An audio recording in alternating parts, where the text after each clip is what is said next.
Уважаемые участники и гости нашей конференции, дорогие друзья,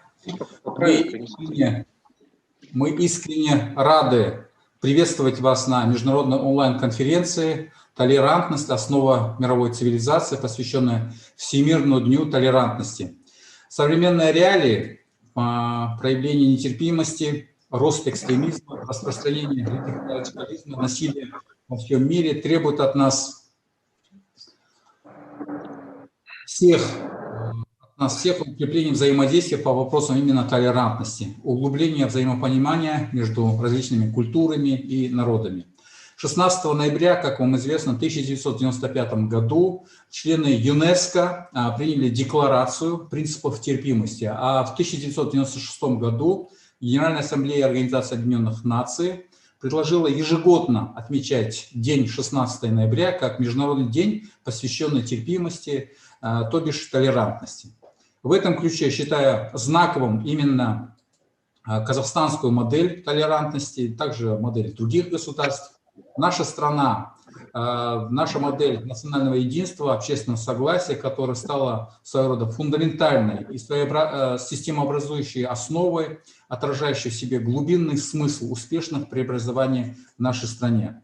Казахстан на протяжении 30 лет независимости последовательно демонстрирует пример мирного сосуществования разных культур, религий, традиций, взаимного уважения, помощи другим государствам и народам и укрепления взаимного доверия. Убежден, что благодаря толерантности, взаимной поддержке, общности целей, стойкости духа мы также успешно справимся со всеми новыми вызовами, трудностями и добьемся новых успехов на пути созидания и прогресса, сохранения мира на нашей земле. Происходящие тектонические, геополитические, идеологические изменения в мире спровоцированы социально-экономическими последствиями от нынешней пандемии, разночтение принципов духовной толерантности, сочетание прав человека и свободы слова, в частности в Европе, разные понимания международных принципов суверенности и невмешательства в ряде стран усилили проявление нетерпимости, внутренней и внешней агрессии в мировом сообществе. На мой взгляд, важное значение приобретает именно рассмотрение принципов толерантности с разных точек зрения, что позволит нам проанализировать трансформацию ценностей современного общества, определить критерии формирования концептов толерантности как основы мировой цивилизации. Предлагаю провести сегодняшнее обсуждение данных вопросов в формате живой, интересной, активной, свободной дискуссии, активного взаимодействия, взаимного уважения с целью комплексного анализа новых идей и подходов и мыслей. Перед началом конференции, уважаемые друзья, позвольте отдельно поблагодарить всех коллег, партнеров нашего центра, подтвердивших свое участие в сегодняшней конференции. Мусульманский совет старейшин Организации Объединенных ОАЭ Эмиратов, Бюро ЮНЕСКО в Алматы, Департамент глобальных коммуникаций ООН в Алматы, Альянс цивилизации ООН, Управление по делам религии Турции, Международный центр межрелигиозного диалога, Организация по культурным и исламским связям Исламской Республики Иран, Индуистская организация Самая Вяхир, ассоциативный профессор санскрита Института Дхарны, Международный институт культурной дипломатии в Дубае, Королевский институт по международным исследованиям из Иордании, Университет Аль-Азхара в Каире, Казахстанско-Египетский университет исламской культуры Нурбабарак в Алматы, Международный казахско-турецкий университет имени Хожа Ахмед Яссауи в Туркестане, Центр исламской цивилизации при Кабинете министров Республики Узбекистан, посольство государства Израиль в Казахстане, посольство Арабской Республики Египет в Казахстане, апостольская нунциатура Республики Казахстан, также представители Ассамблеи народа Казахстана и других наших уважаемых участников. Для приветственной речи и торжественного открытия нашей онлайн-конференции «Толерантность. Основа мировой цивилизации» я хотел бы искренне поприветствовать нашего большого друга, моего большого друга, вице-министра информации и общественного развития Республики Казахстан, уполномоченного по продвижению целей и задач съезда лидеров мировых традиционных религий, национального координатора Альянса цивилизации Организации Объединенных Наций в Казахстане, глубоко уважаемого господина Азиханова Марата Алмасова. Марат Алмасова, сөз кезегі сізге. Рахмет, құрметті Алтай Ибрагимұлы. Саламатсыздар ма? Добрый день, уважаемые участники конференции. Я очень рад видеть всех наших добрых друзей, в том числе членов секретариата съезда и участников съезда лидеров мировых традиционных религий, наших партнеров и друзей с разных уголков и Казахстана, и мира. Приветствую вас на нашей сегодняшней конференции, посвященной очень важной дате, Международному дню толерантности. Отрадно сегодня видеть среди выступающих и участников нового члена секретариата съезда лидеров мировых традиционных религий, представителя индуистской организации Самая Видья Вихар, уважаемого Рудраши Сакрихара из Индии. Добро пожаловать на конференцию и на площадку нашего секретариата съезда. Вы знаете про Казахстан очень много и про модель Казахстана, которая существует у нас. И знаете, что Казахстан сочетает в себе всю мультикультурную красоту и цивилизационное многообразие Евразии, находясь на перекрестке цивилизации, в самом сердце, в самом центре Евразийского континента.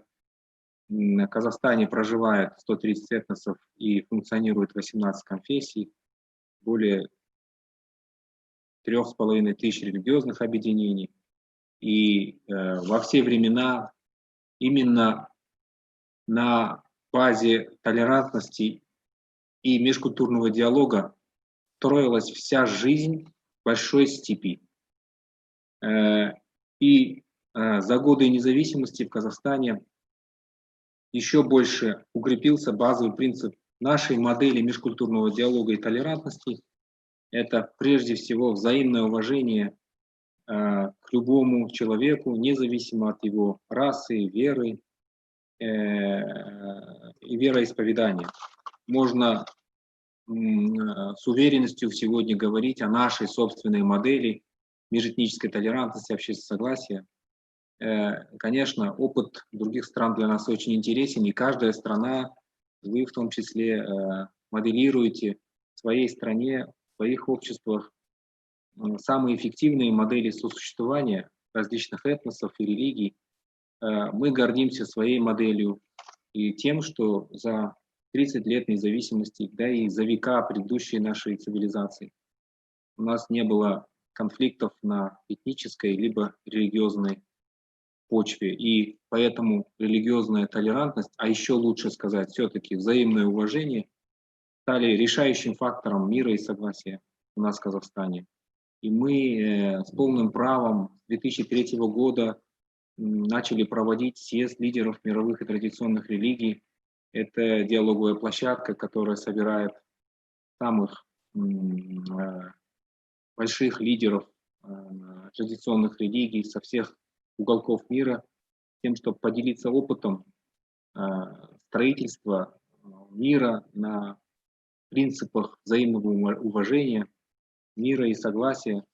И мы очень дорожим и участием, и вниманием всех наших сегодняшних гостей в рамках нашего съезда. Ну, что сейчас происходит в мире? Мы все являемся свидетелями не очень простых событий и процессов. И это не только углубляется пандемией, когда люди начинают отдаляться друг от друга, но и сложными политическими, экономическими процессами, в которые нередко, к сожалению, вовлекаются представители религиозных конфессий и выдвигаются очень большие принципы нетерпимости, в том числе на религиозной основе. Последнее событие в Европе яркое тому свидетельство.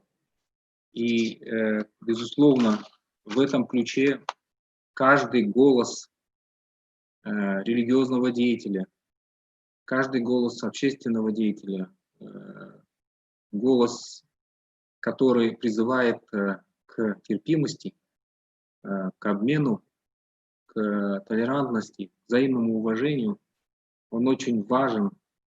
И сегодня мы не просто отмечаем Международный день толерантности и говорим о базовых принципах, но мы сегодня еще раз отправляем месседж всему мировому сообществу, всем людям и нашей пастве, членам наших организаций о том, что выше мира и согласия, взаимного уважения, терпения, искренних отношений ничего нет, и все должно решаться только через контакт, обмен, через диалог, через взаимопроникновение.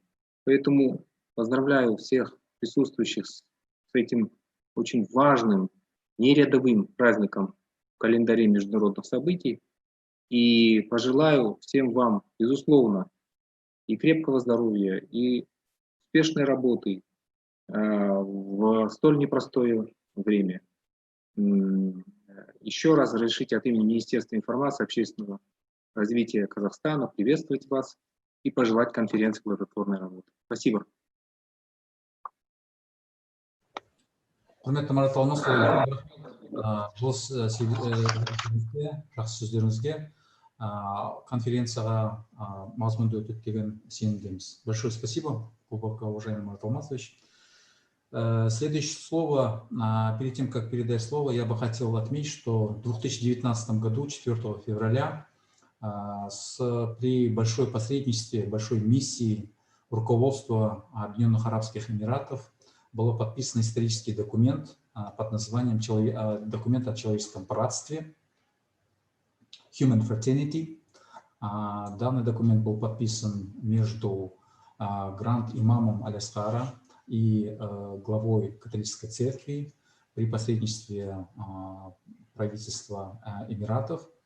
Мы, как центр, посещали центр в Абу-Даби, и я очень сегодня рад приветствовать генерального секретаря Мусульманского совета старейшин из Объединенных Арабских Эмиратов, его превосходительство султана Фейсала Рамеяти. Ассаламу алейкум ва рахматуллахи ва баракату. سيد مدير مركز نور سلطان نزار بايف لتطوير الحوار بين الأديان والحضارات، أصحاب الفضيلة، المشايخ والغبطة والنيافة، السادة الحضور، السلام عليكم ورحمة الله وبركاته. ينعقد هذا المؤتمر في وقت بالغ الحساسية، حيث يشهد العالم تصاعدا كبيرا لخطاب العنف والكراهية، وتزهق الكثير من الأرواح البريئة في باريس ونيس وفيينا وكابول وشمال موزمبيق وغرب أفريقيا، دماء وعنف وكراهية واضطهاد وسخرية من معتقدات ومن مقدسات الآخرين، والسبب الحقيقي في كل تلك الجرائم واحد، هو افتقادنا للتسامح. صحيح أن التسامح ليس غائبا تماما عن عالمنا، وإلا لما وجدنا بلدا ولا مدينة للعيش، وإلا لما وجدنا بلدا ولا مدينة ولا بيتا صالحا للعيش. وصحيح أن من لا يؤمنون بالتسامح هم قلة لا تكاد تمثل نسبة تذكر من أي شعب من الشعوب البشرية، إلا أن تصرفات هذه القلة القليلة المتطرفة لا يكاد يخلو منها دين من الأديان، أصبحت تصبغ العلاقات الإنسانية بصبغتها السوداء القاتمة. ولقد أصبح عالمنا اليوم أيها الحضور الكريم أكثر من مجرد قرية صغيرة كما كان يقال، بل بات بيتا واحدا، وهذا البيت يعج بالكثير من الاختلافات الثقافية والحضارية والفكرية. وإذا كنا نحن كأسرة بشرية واحدة في أصلها متنوعة في خلفياتها، قد قدر لنا أن نعيش معا في هذا العالم الذي هو بيتنا المشترك. وقرر أغلبنا أن نتقبل اختلافاتنا وتنوعنا، فإننا لا يمكن أن نسمح لقلة من أفراد هذه الأسرة الكبيرة أن تدمر سلامها وأمنها. وإذا كانت تلك القلة نجحت في تأجيج الكراهية بيننا بسبب بعض الاختلافات الطفيفة، فإننا نملك الكثير والكثير جدا من أدوات القوة التي يمكننا بها مواجهة مشروعهم الظلامي. ولعل أول عوامل القوة التي تمكننا من بناء مجتمعات متسامحة هي الأديان التي نؤمن بها، أعني كل الأديان. فاذكروا لي أيها الإخوة الأكارم دينا يحث أتباعه على قتل الآخرين أو إظهار الكراهية لهم. لن نجد دينا يفعل ذلك. كل ما هناك هي مجرد تفسيرات خاطئة منحرفة يستخدمها البعض لخدمة أهدافه وأجنداته الخاصة البعيدة كل البعد عن المقاصد السامية للأديان. الحضور الكريم، إن مجلس حكماء المسلمين برئاسة فضيلة الإمام الأكبر الدكتور أحمد الطيب شيخ الأزهر الشريف منذ تأسيسه وهو يعمل على نشر التسامح ومواجهة التطرف، وشملت جهود المجلس العديد من الدول حول العالم في آسيا وأفريقيا وأوروبا وأمريكا، وذلك من خلال قوافل السلام وجولات فضيلة الإمام الأكبر وخطاباته التي وجهها إلى المجتمعات الغربية. وكان خطاب فضيلة الإمام الأكبر رئيس المجلس متجردا لإنسانيته تماما، فكما أكد ضرورة التصدي لظاهرة الإسلاموفوبيا دعا أيضا المسلمين في الغرب إلى الاندماج الإيجابي في مجتمعاتهم، وكما حذر من خطورة الإرهاب والتطرف حذر أيضا من خطورة الخطاب العنصري. وفي النهاية أكد أن ما يجب أن يجمع بين هذه المجتمعات هو مفهوم المواطنة التي تساوي بين الجميع في الحقوق والواجبات. ولقد توجت هذه الجهود وجمعت تلك المبادئ الإنسانية السامية في وثيقة الأخوة الإنسانية التي وقعها فضيلة الإمام الأكبر مع قداسة البابا فرانسيس في أبو ظبي بحضور ممثلي وقادات الأديان والطوائف من حول العالم، ليثبتوا بما لا يدع مجالا للشك أن الأديان ليست أبدا بريدا للإرهاب ولا دعوة للقتل، بل هي صوت السلام والتآخي بين الشعوب. وبالرغم أيها الأخوة أن كثيرا من الناس قد يشعرون باليأس من تحقيق فضيلة التسامح، وقد يقعدهم الإحباط عن العمل لأجل هذه الغاية النبيلة بسبب الأوضاع المأساوية التي يمر بها عالمنا اليوم، إلا أننا في مجلس حكماء المسلمين نرى هذه الأوضاع فرصة وتحفيزا للمزيد من العمل، وبدأنا بالفعل في تنفيذ العديد من المشروعات والمبادرات الطموحة. ولا شك أننا لسنا وحدنا من يعمل لأجل هذه الأهداف، وهذه دعوة مفتوحة لكم أيها الإخوة الأكارم لنعمل سويا في مواجهة قوى الشر والظلام التي تسعى إلى تأجيج خطاب الكراهية ولنحمي كذلك شبابنا من التطرف، ولنترك للأجيال القادمة صوت العقل في عالم أكثر أمنا وسلاما. ففي هذا المؤتمر وعبر هذه المنصة وغيرها من المنصات العالمية هي هناك فرصة حقيقية وكبيرة للتنسيق والتكامل فيما بيننا. والله سبحانه وتعالى نسأل التوفيق والسداد، والسلام عليكم ورحمة الله وبركاته.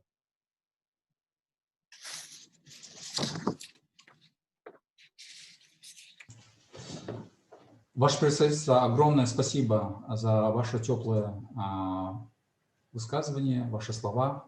Надеемся на дальнейшее конструктивное сотрудничество между вашей организацией и нашим центром. Уважаемые участники конференции, как я вначале отметил, в 1995 году именно ЮНЕСКО инициировала проведение нашего Дня толерантности. Государства-члены ЮНЕСКО приняли декларацию принципов терпимости, и мы специально сегодня пригласили в нашу конференцию госпожу Криста Пикат, она является директором бюро ЮНЕСКО в Алматы, а также представителем ЮНЕСКО в Казахстане, Кыргызстане и Таджикистане. Ваше председательство, добро пожаловать, и слово предоставляется вам.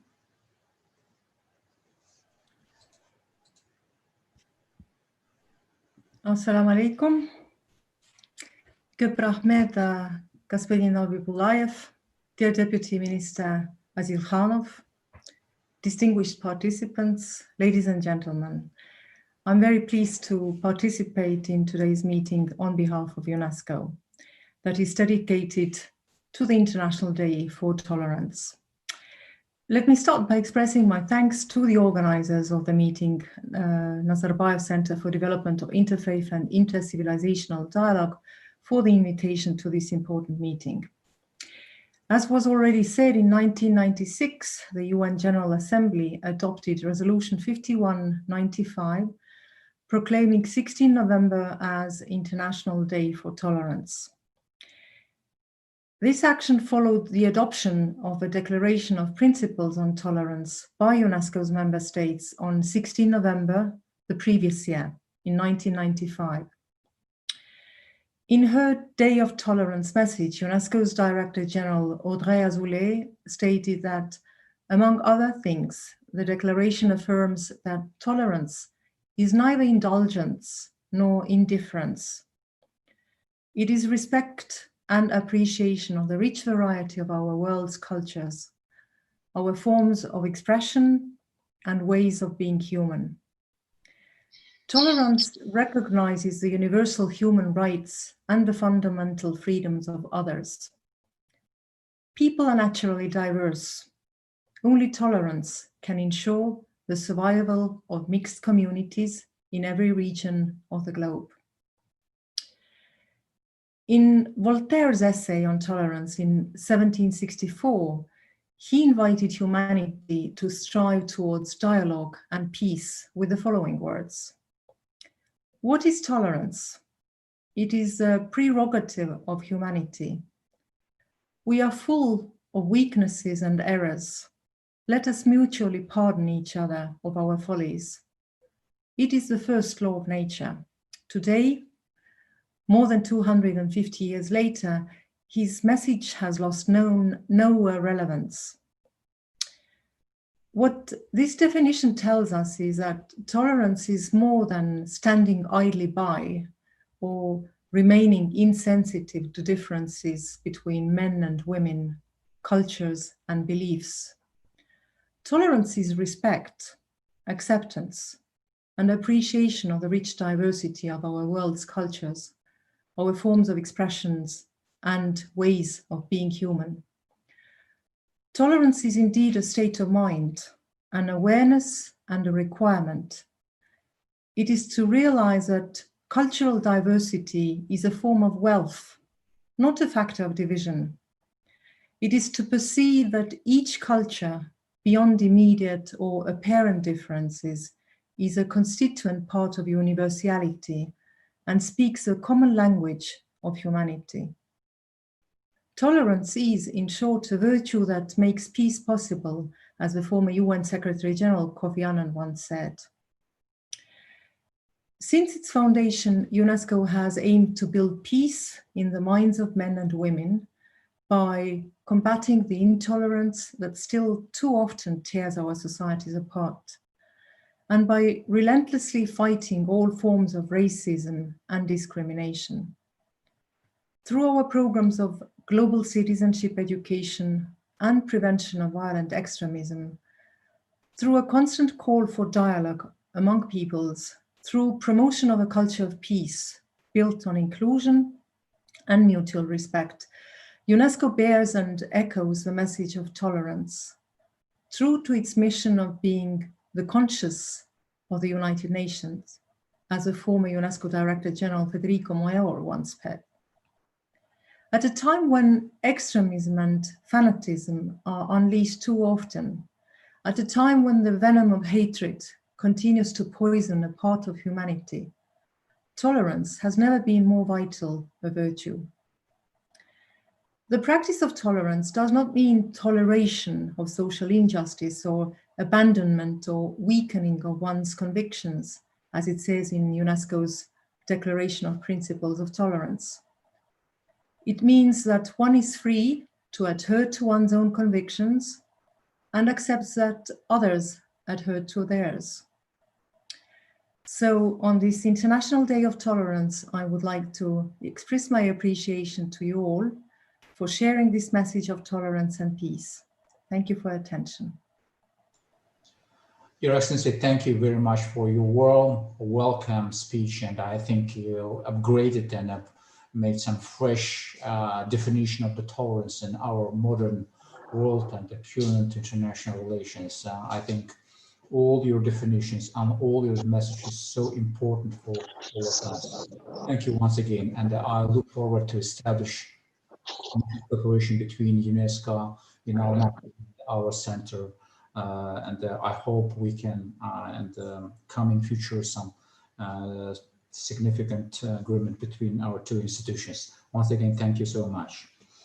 Уважаемые участники конференции, я бы хотел сегодня предоставить также члену секретариата, председателю межрелигиозного диалога Организации по культурным и исламским связям Исламской Республики Иран.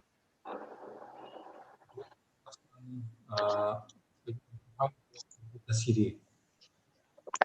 Assalamu alaikum. The floor is yours. Assalamu alaikum.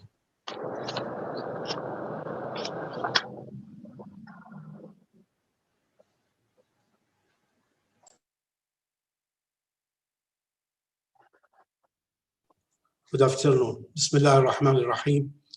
Alhamdulillahi Rabbil Alamin, Anbiya'i wal Mursalin, wa alayhi wa alihi tahirin, wa sahbihi al-muntazil al-afadil wal kiram, wa rahmatullahi wa barakatuh. يشرفني أن أكون مشاركاً في هذا المؤتمر الافتراضي، وأرجو أن تكون لي مساهمة بسيطة تحت عنوان التسامح أساس الحضارة العالمية.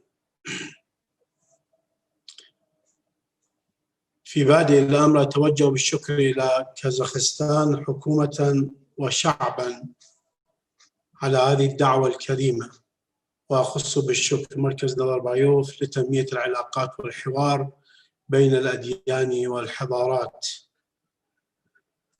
فقد جاء في كتاب الله الكريم مخاطبا نبي الرحمة صلوات الله وسلامه عليه: بسم الله الرحمن الرحيم، فبما رحمة من الله غليظ القلب لانفضوا من استغفر لهم وشاورهم في الأمر، فإذا عزمت فتوكل على الله إن الله يحب المتوكلين. هذه هي اللوحة التي رسمها رب العزة لأنبيائه في تعاملهم مع الخلق كافة. فاللين هو جوهر التسامح في التعامل مع الآخر، وهو أمر فطري مجبول بطينة الإنسان مذ خلقه الله سبحانه وتعالى. والفطرة الإنسانية هي الأرضية الخصبة لتقبل تعاليم السماء من أجل بناء حضارة عالمية سمحاء تعم بني الإنسان بكل طوائفه وقومياته. فالتسامح يحفز العقلانية لدى الأشخاص، وبالتالي يزيد من قدرتهم على رؤية الآخرين الذين يختلفون عنهم على أنهم شركاء محتملون كيجذب المواهب والقدرات، وبالتالي فإن التنوع سيكون كبيراً ويساهم في التقدم والابتكار والنمو الاقتصادي. وللتسامح أهمية كبيرة في حفظ حقوق الإنسان وتحقيق السلام والديمقراطية والحد من العنف والنزاعات والحروب. وأما الأديان فهي مصدر الحق والاعتدال والسماحة والسلام والسمو والرقي ولملازمة العدل، وكل ما يصادم هذه المبادئ واصطبغ بالضد لم يكن من الأديان وإن تأوله فرد أو حاكم أو جماعة، فهم مخطئون مسؤولون عما يقترفون من الباطل أو التطرف والتشدد أو العدوان أو الدنو والإسفاف والجور وغيره من الانحراف والضلال والشذوذ. وأما الدين الإسلامي فقد عرف بوسطيته، والتي تعني العدل والتوازن والحكمة ووضع الشيء في موضعه، ولذا كانت الأمة الإسلامية هي الأمة الوسط، وكذلك جعلناكم أمة وسطا. فالتسامح لا يعني القناعة التامة بالمعتقدات الخاصة بالإنسان الآخر، ولكنه مهارة تتطلب عدم التعصب أو العنصرية واحترام الاختلاف مع الآخرين والتركيز على القواسم المشتركة بدلاً من التركيز على الاختلاف، بل والدفاع عن الآخرين إذا ما تعرضوا لمضايقات. بهذه الروح الإنسانية يمكننا أن نبني حضارة عالمية تحتضن جميع الديانات والقوميات، بعيداً عن النزاعات والحروب المدمرة أو احتلال أراضي الآخرين أو طرد الأقليات من أوطانهم الأم ليسود فيها الرأي الواحد لا غير، أو التعدي على حقوق الأقليات وإهانة المقدسات بذريعة الدفاع عن حرية التعبير. إن الحضارة الإسلامية المنبثقة من القرآن والسنة قدمت نماذج حضارية عالمية راقية نشير إلى بعض نماذجها، وهي منها الحوار مع أتباع الأديان بل مع الآخر المشرك واحترامه، تقبل التعدد الديني والمذهبي والثقافي، تقبل العهود والوفاء بالمواثيق الداخلية والدولية، احترام حقوق الإنسان بل والحيوان والبيئة، احترام بيوت العبادة وطقوس الآخرين. وحضارة كهذه لا تستحق العمل على اتهامها بالتطرف والعنف والإرهاب وإشاعة الخوف منها كالإسلاموفوبيا، أو شن حرب عليها أو التخطيط للتشكيك في قيمها وشن هجوم ثقافي ضدها. وفي النهاية علينا أن ندعو الجميع إلى السلام، ولا شك أن السلام الذي ننشده وتنشده البشرية هو السلام العادل الشامل لا غير. وفي الختام نتضرع إلى الله بتخليص العالم من جائحة الكوفيد 19. نأمل أن تكون عنصراً موحداً لأبناء الديانات المختلفة لننتهج مشروع التسامح من أجل التعاون الإنساني العام، وذلك باستمرار الحوار بين عقلاء البشرية من أتباع الديانات والحضارات والمذاهب، وتكثيفه وتعميقه بهدف خلق رأي عام عالمي يمارس دوره في نشر العدالة والسلامة والمحبة بين جميع شعوب العالم. أجدد شكري مرة أخرى للقائمين على هذا المؤتمر وجميع العلماء والسيدات والسادة الأفاضل المشاركين، وأرجو لهم وافر التوفيق في أعمالهم المستقبلية. وآخر دعوانا أن الحمد لله رب العالمين، والسلام عليكم ورحمة الله وبركاته.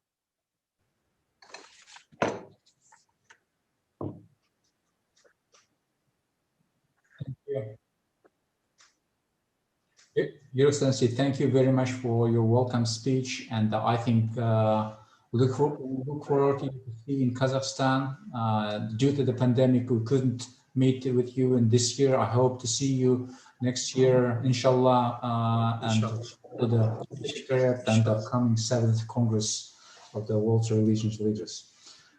There, ladies and gentlemen, we have also new member of our Secretariat from India. He's a member of the Secretariat of our Congress of Leaders of World and Traditional Religions, representative of Samaya Vidyavihir from India, Rudraksha Sakrikar. Excuse me if I made some mistake in pronunciation of your name, and the floor is yours. Warmly welcome. Thank you so much.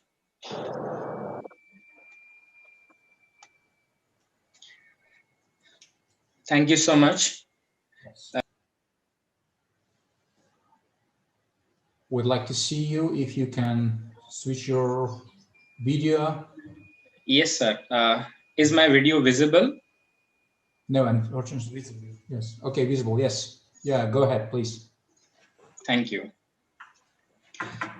Greetings of the season. Namaste to all the dignitaries present at this conference. I sincerely thank the Nur Sultan Nazarbayev Center for the Development of Interfaith and Intercivilization Dialogue for inviting me to the conference dedicated to the World Day of Tolerance. I take this opportunity to share my thoughts on how tolerance is perceived in Indian culture. The world in which we live is full of differences. Every individual has his or her way of thinking, and not necessarily others should have the same perspective. Like the flowers of various colors make a beautiful bouquet, people having faith in different religions, following different philosophical thoughts, belonging to different cultures, speaking different languages, and maintaining diversities in all walks of life make our world beautiful. Conflicts arise when one wants to impose his or her opinions on the others. History tells us that the conflicts never lead to the betterment of humanity. Harmony and peace are essential for the coexistence of all the beings. Therefore, tolerance plays an important role to maintain unity in diversity in the world culture and to contribute towards peaceful coexistence. If we want the world to become more tolerant, then the vow and the practice of tolerance has to first start from an individual. If an individual becomes tolerant towards the other member of a family, then the whole family will acquire the virtue of tolerance. If one family shows tolerance towards the other family, then society will consequently start adopting the virtue of tolerance. If one society becomes tolerant towards the other, then only the nation will inculcate the virtue of tolerance for the other nation. Efforts to inculcate the values should begin with the self, which further will reflect in the universal culture. In the language of Upanishads, whatever exists in Vyashti, that is an individual, that only gets manifested in Samashti, that is on the universal level. Tolerance is a great virtue, but why are we intolerant towards the others? Like a doctor has to diagnose the cause of a disease and treat the patient accordingly for his good health. Similarly, one must realize the cause of intolerance and treat it properly in order to inculcate the value of tolerance in oneself. The attitude of intolerance arises when we consider the other as other. Discrimination on the basis of nationality, religion, culture, or language reflects one's uncultured attitude. One must realize that no one has the choice to decide in which country should one be born, in which culture should one grow up, and which language should one speak. Vedanta, one of the ancient systems of Indian philosophy, strongly claims that the sense of otherness arises due to ignorance.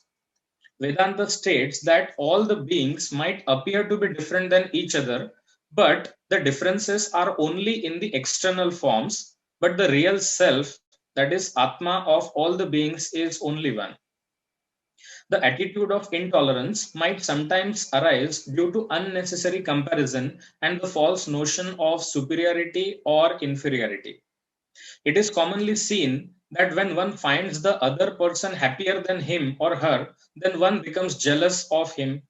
But one must realize that these negative feelings may or may not affect the other person, but they pollute one's own mind.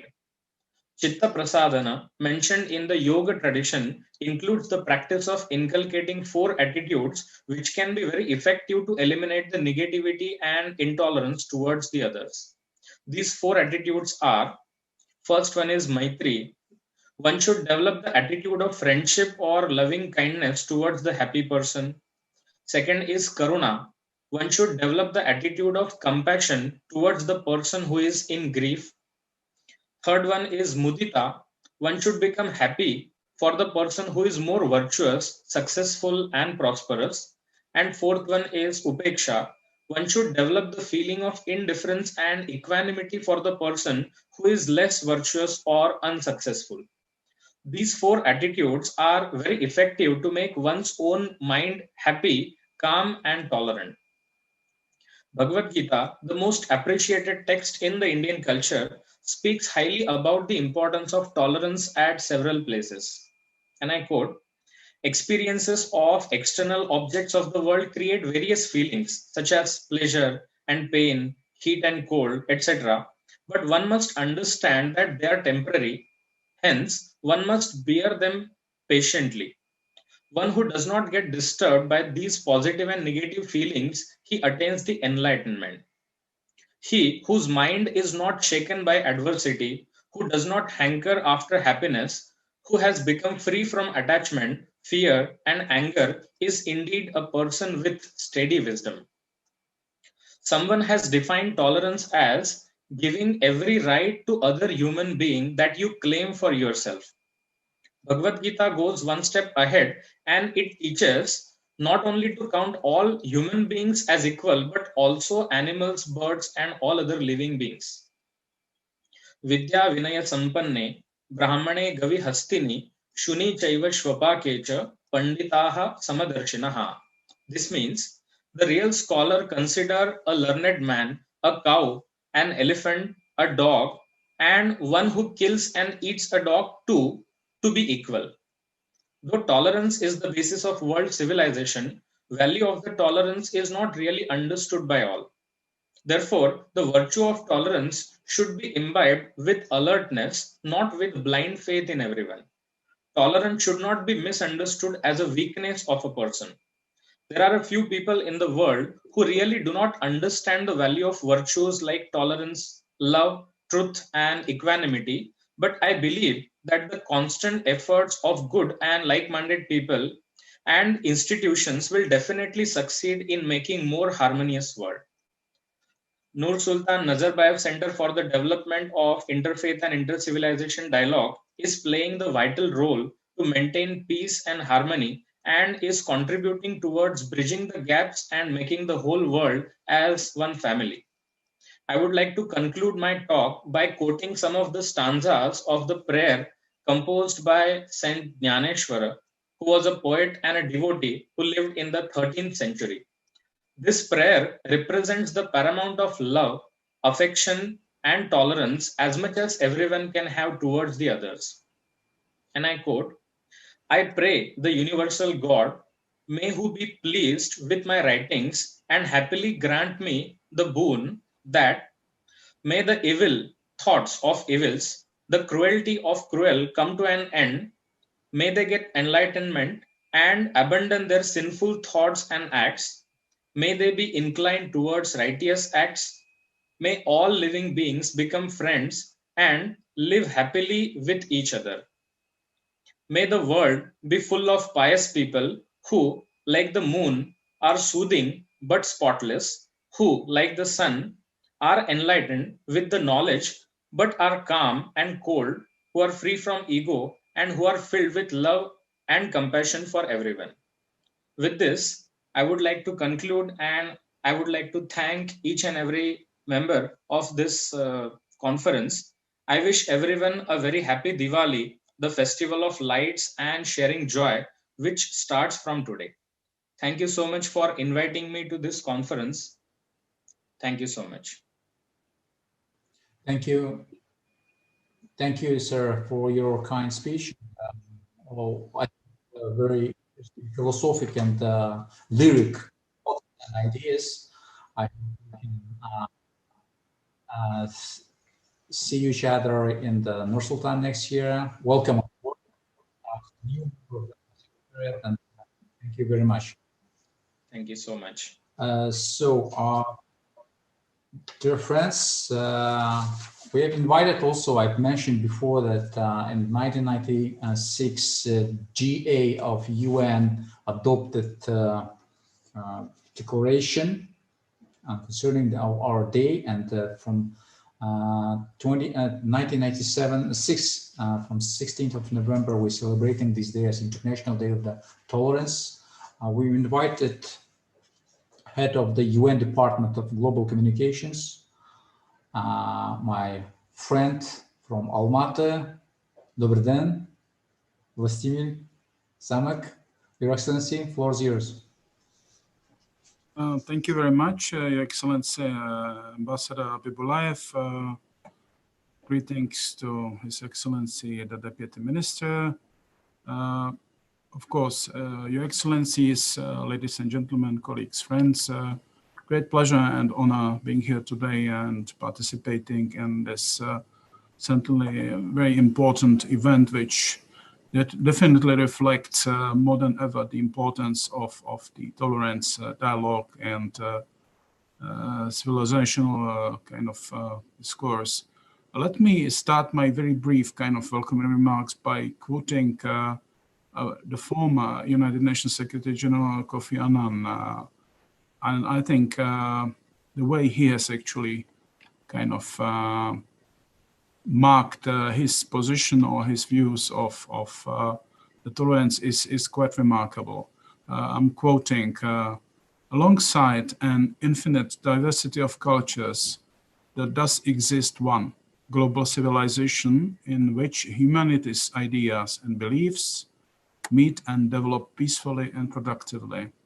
It is a civilization that must be defined by its tolerance of dissent, its celebration of cultural diversity, its insistence on fundamental universal human rights, and its belief in the right of people everywhere to have a say in how they are governed, unquote. I think that that's a very important message, specifically related not only to actually the specific day, which is to actually be kind of marked or observed soon, the International Day for Tolerance, which itself actually represents the commitment of the United Nations for the 75 years of its existence to strengthening tolerance by fostering mutual understanding among cultures and peoples. And of course, this imperative lies at the core of the United Nations Charter, as well as the Universal Declaration of Human Rights, and is more important than ever in this era of rising and violent extremism and widening conflicts that are characterized by a fundamental disregard for human life. When we talk about the post-2015 Sustainable Development Agenda, or briefly Sustainable Development Goals, which we are kind of hoping to partially achieve by 2030, we definitely have to admit and accept a very simple thing, that any progress, any development, specifically sustainable development of the mankind, is very much depending on the tolerance. And here I would like also to highlight the importance of the message which is being sent today, thanks to Nursultan Nazarbayev Center for Development of Interfaith and Intercivilization Dialogue. And of course, the topic of today's conference, tolerance as the basis of world civilization. And I think that this is something what today brings really remarkable scholars, religious leaders, philosophers, representatives of the governments and international organizations, academia, and others. And I do believe that today's discussion will actually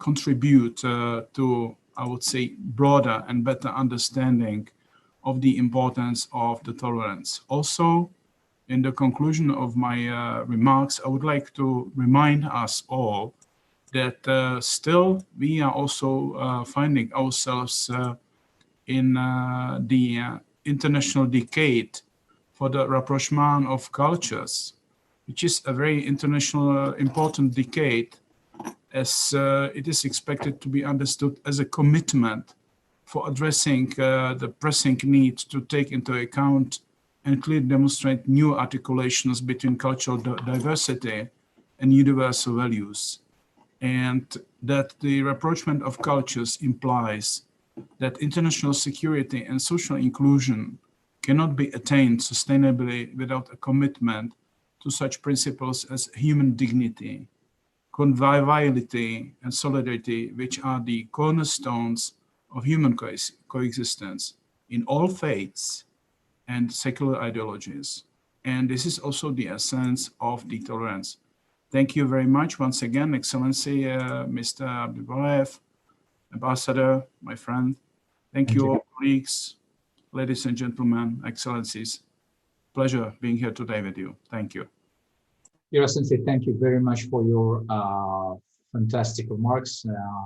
As you know, traditional Kazakhstan is going to strengthen mutual cooperation between Kazakhstan and the United Nations. Kazakhstan fully shares all values and principles of the United Nations. His Excellency, Mr. President Qasım-Jomart Tokayev, as Deputy Secretary General of the UN, as a Director General of the UN office in Geneva, fully supported all and strengthen this UN system. Thank you once again. I hope to see you in Almaty or in Nur-Sultan, and we would like to strengthen also cooperation between Nur-Sultan Nazarbayev Center and the UN office. Құрметті ханымдар мен мырзалар, келесі сөзді біздің орталығымыздың серіктесі, аса қадірменді біздің досымыз,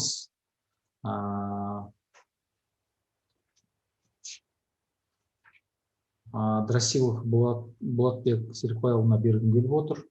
Болатбек ағамыз бұл мерекеге өзіңіздің ойларыңызды қоссаңыз деген өтінішіміз бар. Біз Нұрсұлтан Назарбаев орталығы мен Түркістандағы Қожа Ахмет Яссауи университеті арасында осы жылдың басында тиесілі меморандумға қол қойғанбыз. Соған өте біз сізге ризашылығымызды тағы да білдіреміз. Арамыздағы қарым-қатынастар жан-жақты, ғылыми тұрғыдан да, практикалық тұрғыдан да, халықаралық деңгейде де одан әрі жалғасын табады деген сенімдеміз. Сөз кезегі сізге, Болатбек аға.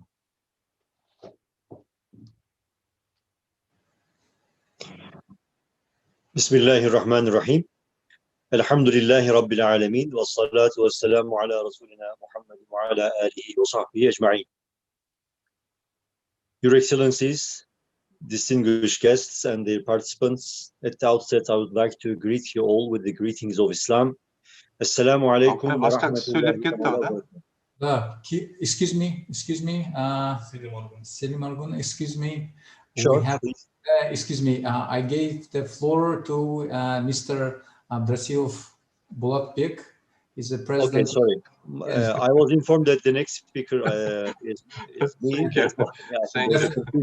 Sorry about this. Yes. Please so go we ahead. would like to connect to all Kazakh-Turkish relations, starting Okay. from president. Okay. Excuse me, once again. No problem.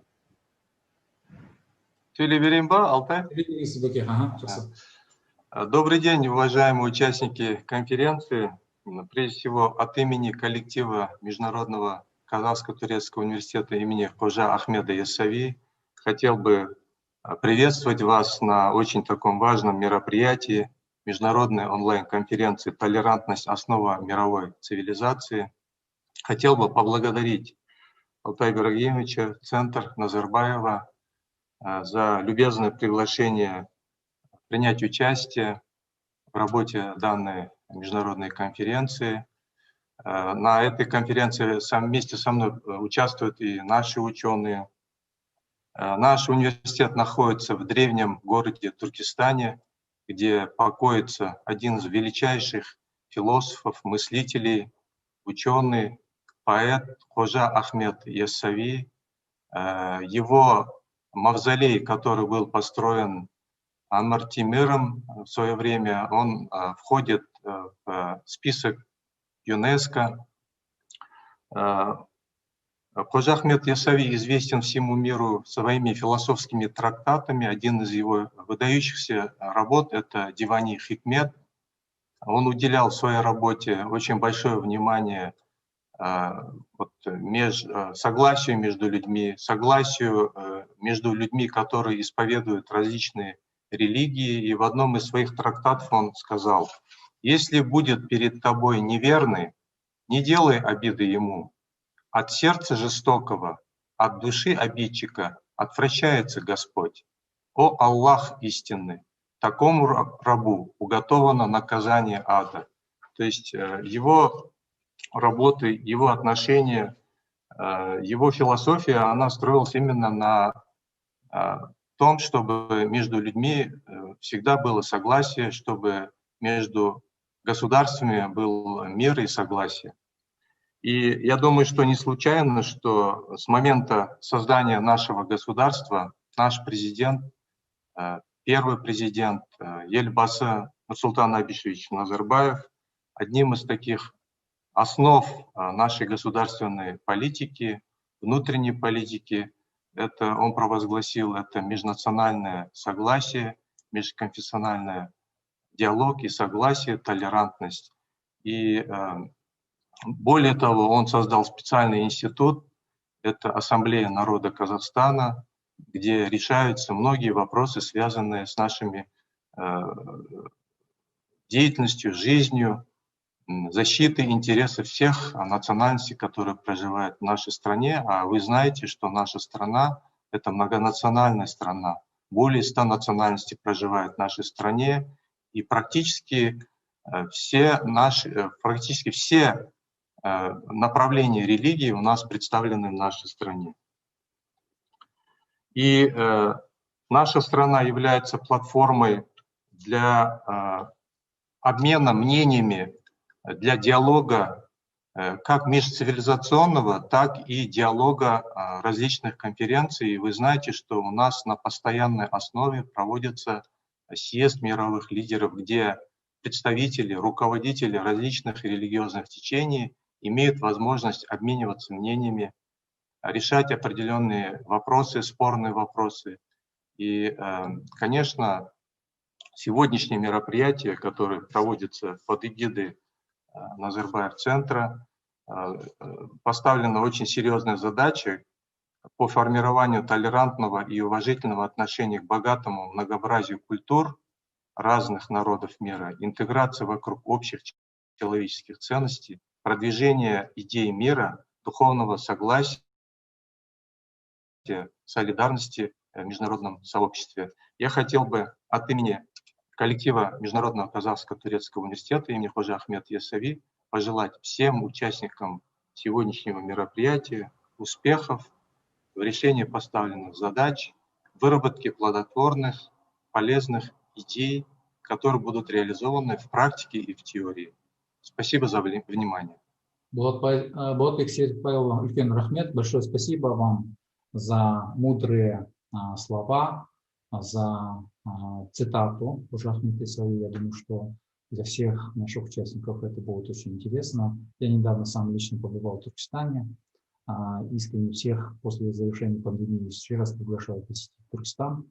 Он развивается семимильными шагами. Очень красивый город становится в сочетании и Европы, и Азии, и восточного колорита, современности, и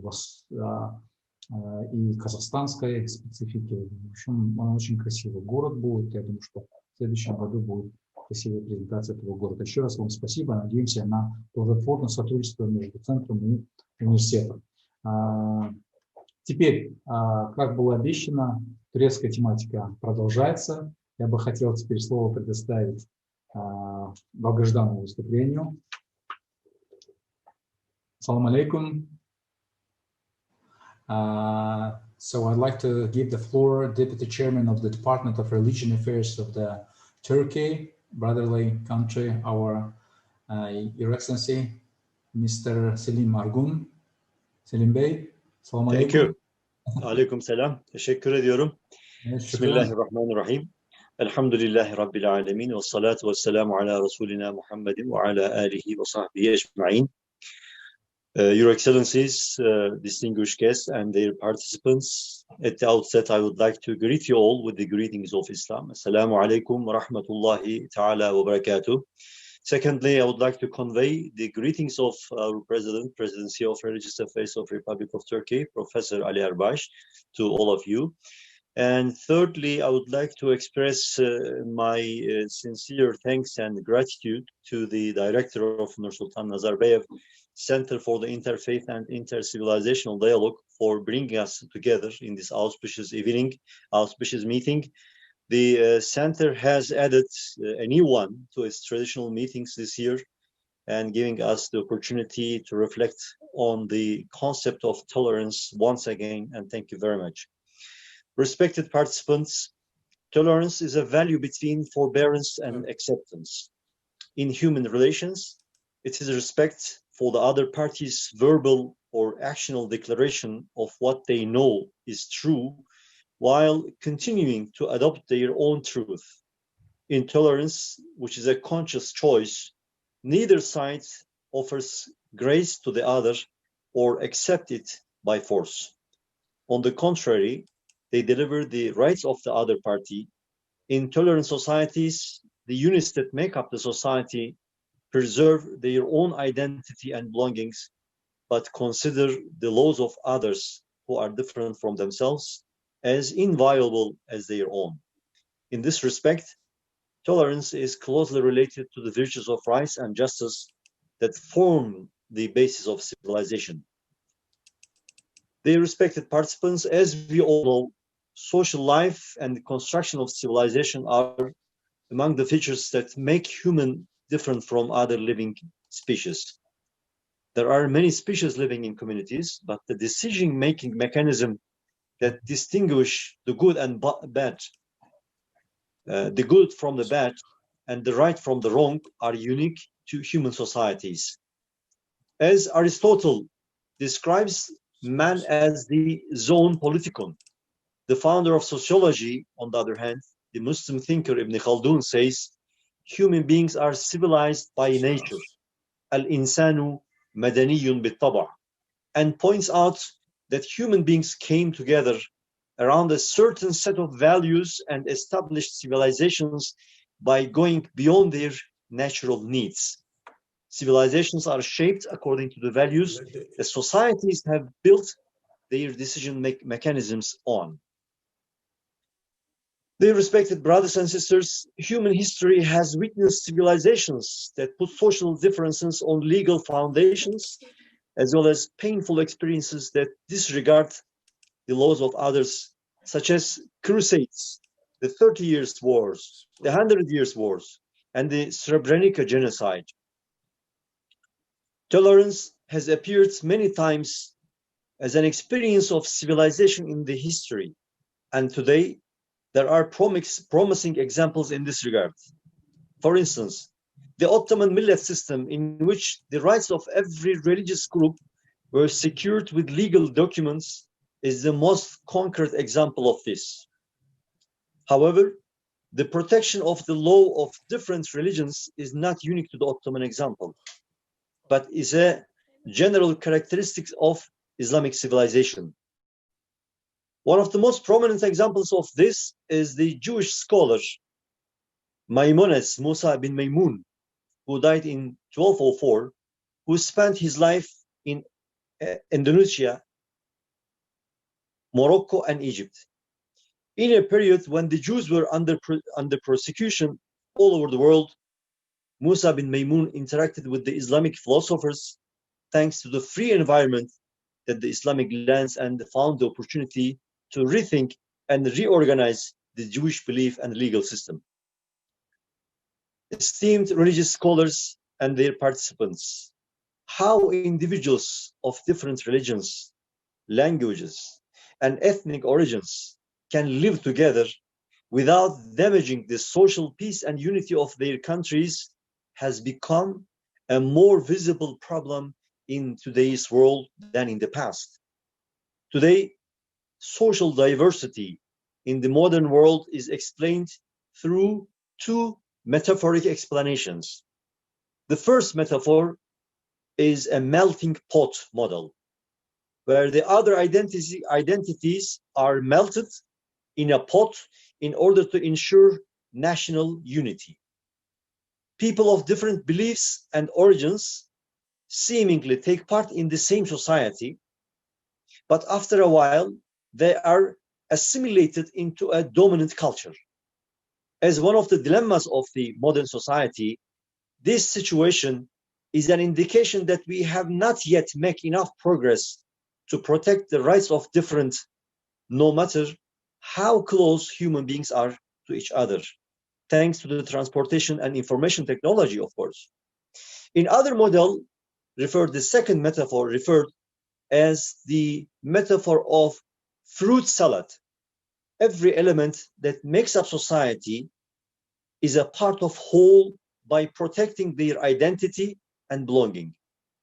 In this model, it is essential that social differences live together on the basis of respect to rights and tolerance without dissolving in the dominant culture, as it was the case in the melting pot model.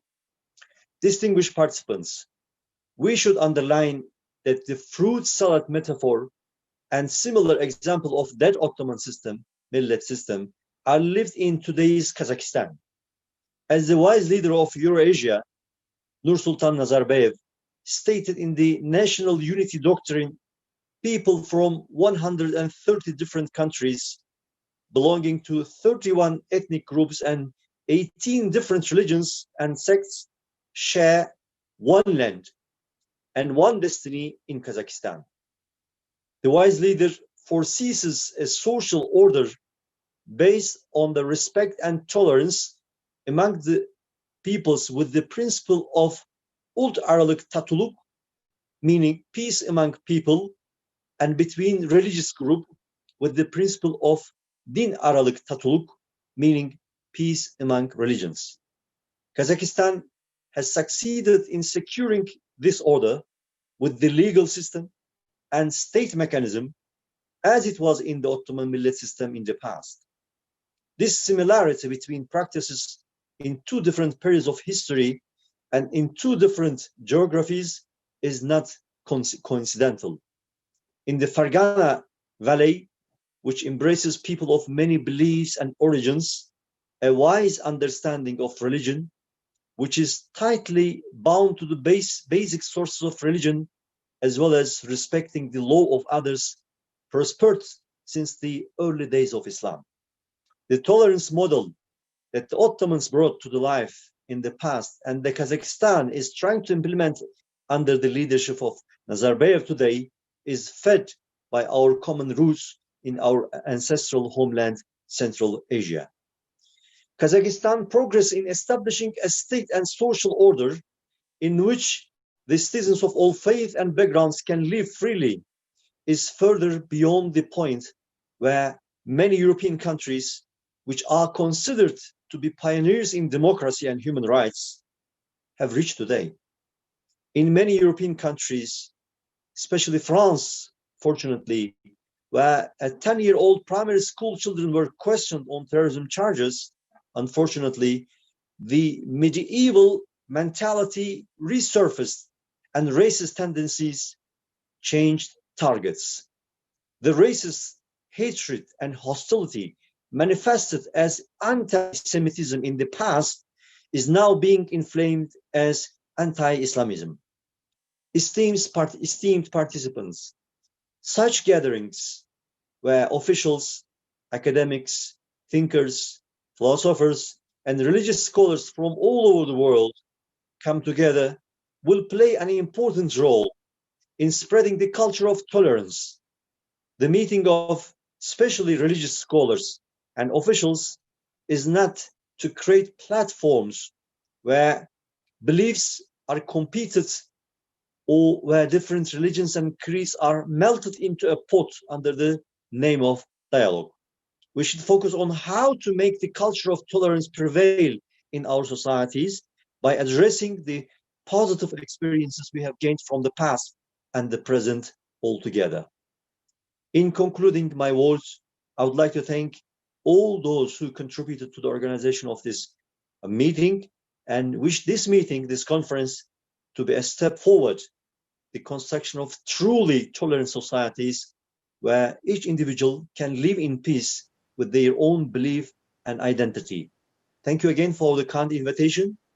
With my sincere regards. Wassalamu alaikum wa rahmatullahi ta'ala wa barakatuh. Selim Bey, tamam.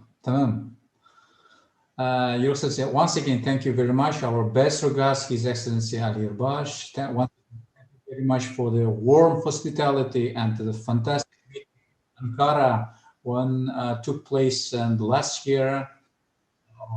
Fantastic meeting with your office in Ankara and Istanbul. Thank you once again.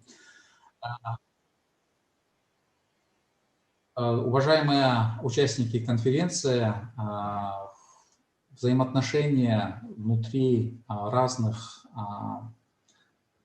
этнических групп, между разными культурами, религиями в Казахстане, как было отмечено глубоко уважаемым Маратом Алмасовичем, для Казахстана это не пустые слова, это фундаментальная наша политика, ценности наши. Узбекское общество в Казахстане является одним из цементирующих, важных, составных частей нашей многонациональной мозаики в Казахстане. Я очень сегодня искренне рад приветствовать в числе наших участников Шерзода Аббасовича Пулатова и предоставить Шаке Вызунске сөз бергенге отыр. Вместе с тем хотел бы также отметить, что в нашей конференции, сегодняшней конференции, участвуют также впервые представители Узбекистана, господин Швазим Миноваров. Он является, сейчас я его зачитаю, директором Центра исламской цивилизации при Кабинете министров Республики Узбекистан. Швазим Шаисламович, добро пожаловать. Я бы хотел в вашем лице также Шерзаду Аббасовичу передать слово. Вам слово, спасибо за участие. Спасибо.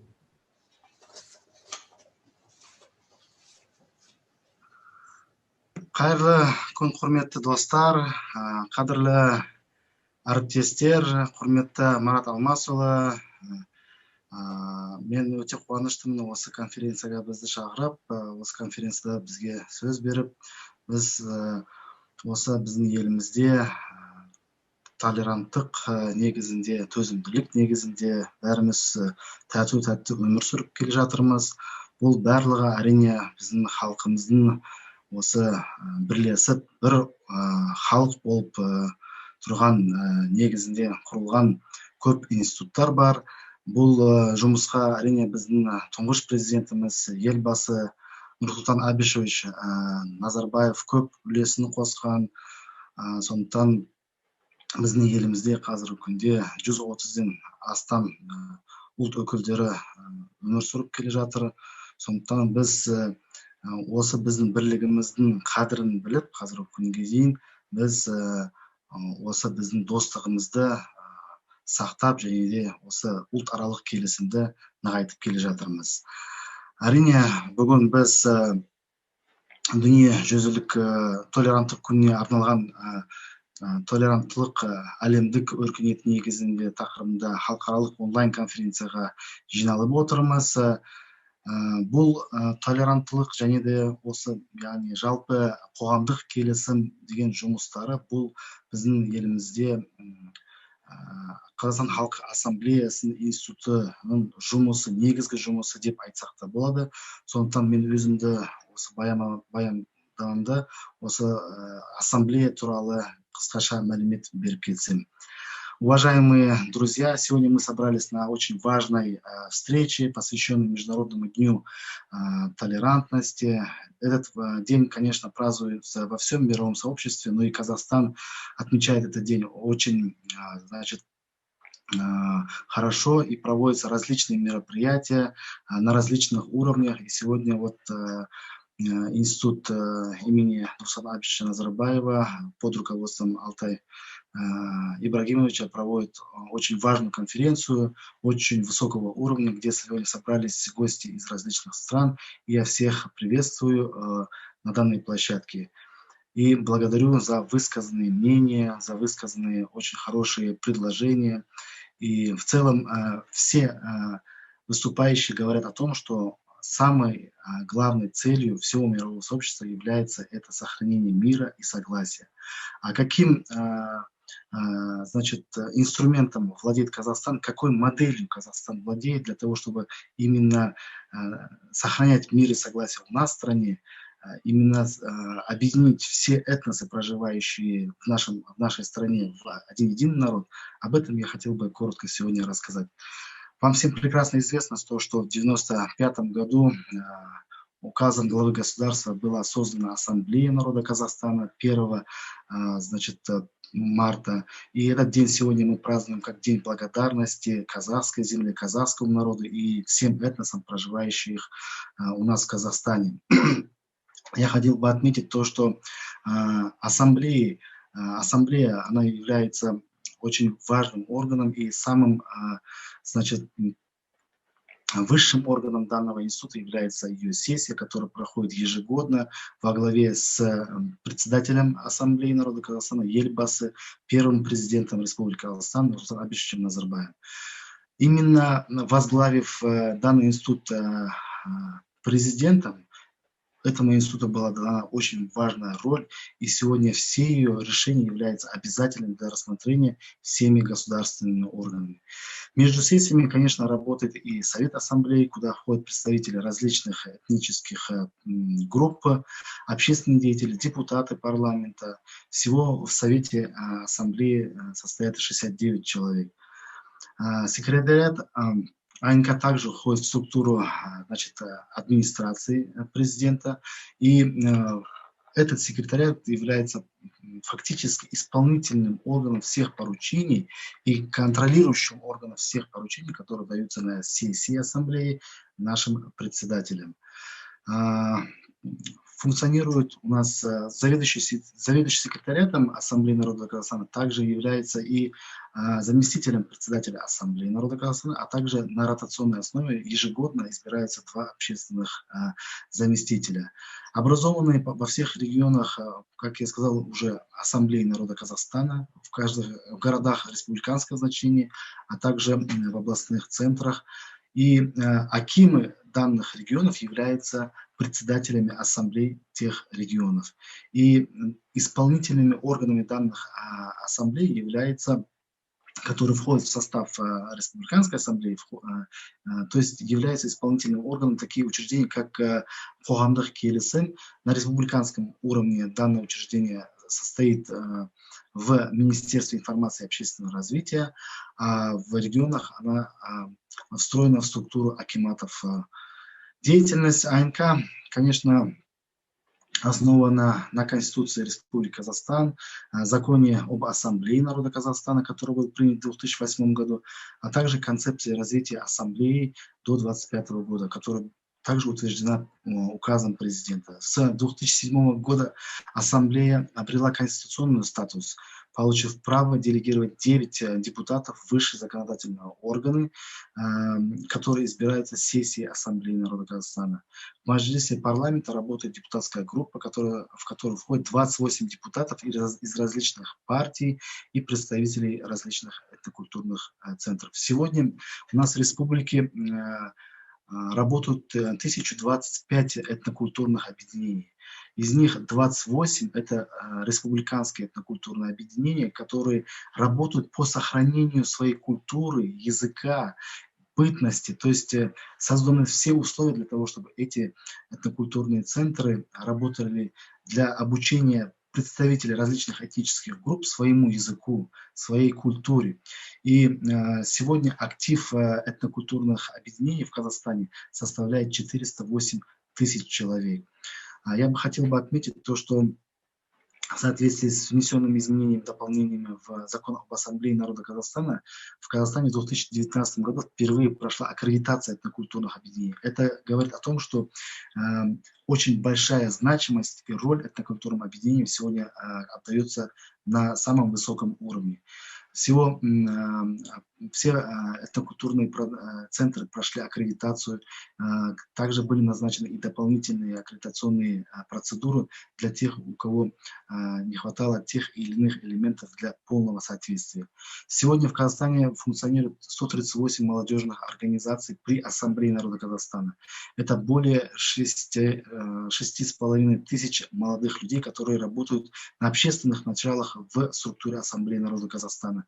Кроме того, я бы хотел отметить то, что в каждом регионе, а также в отдаленных участках сегодня у нас в Казахстане имеются дома дружбы. Всего 40 домов дружбы, где именно этнокультурные центры, представители различных этносов могут собираться, также формировать свои классы по обучению государственному языку, по обучению своему родному языку, своей культуре, также проводить различные мероприятия.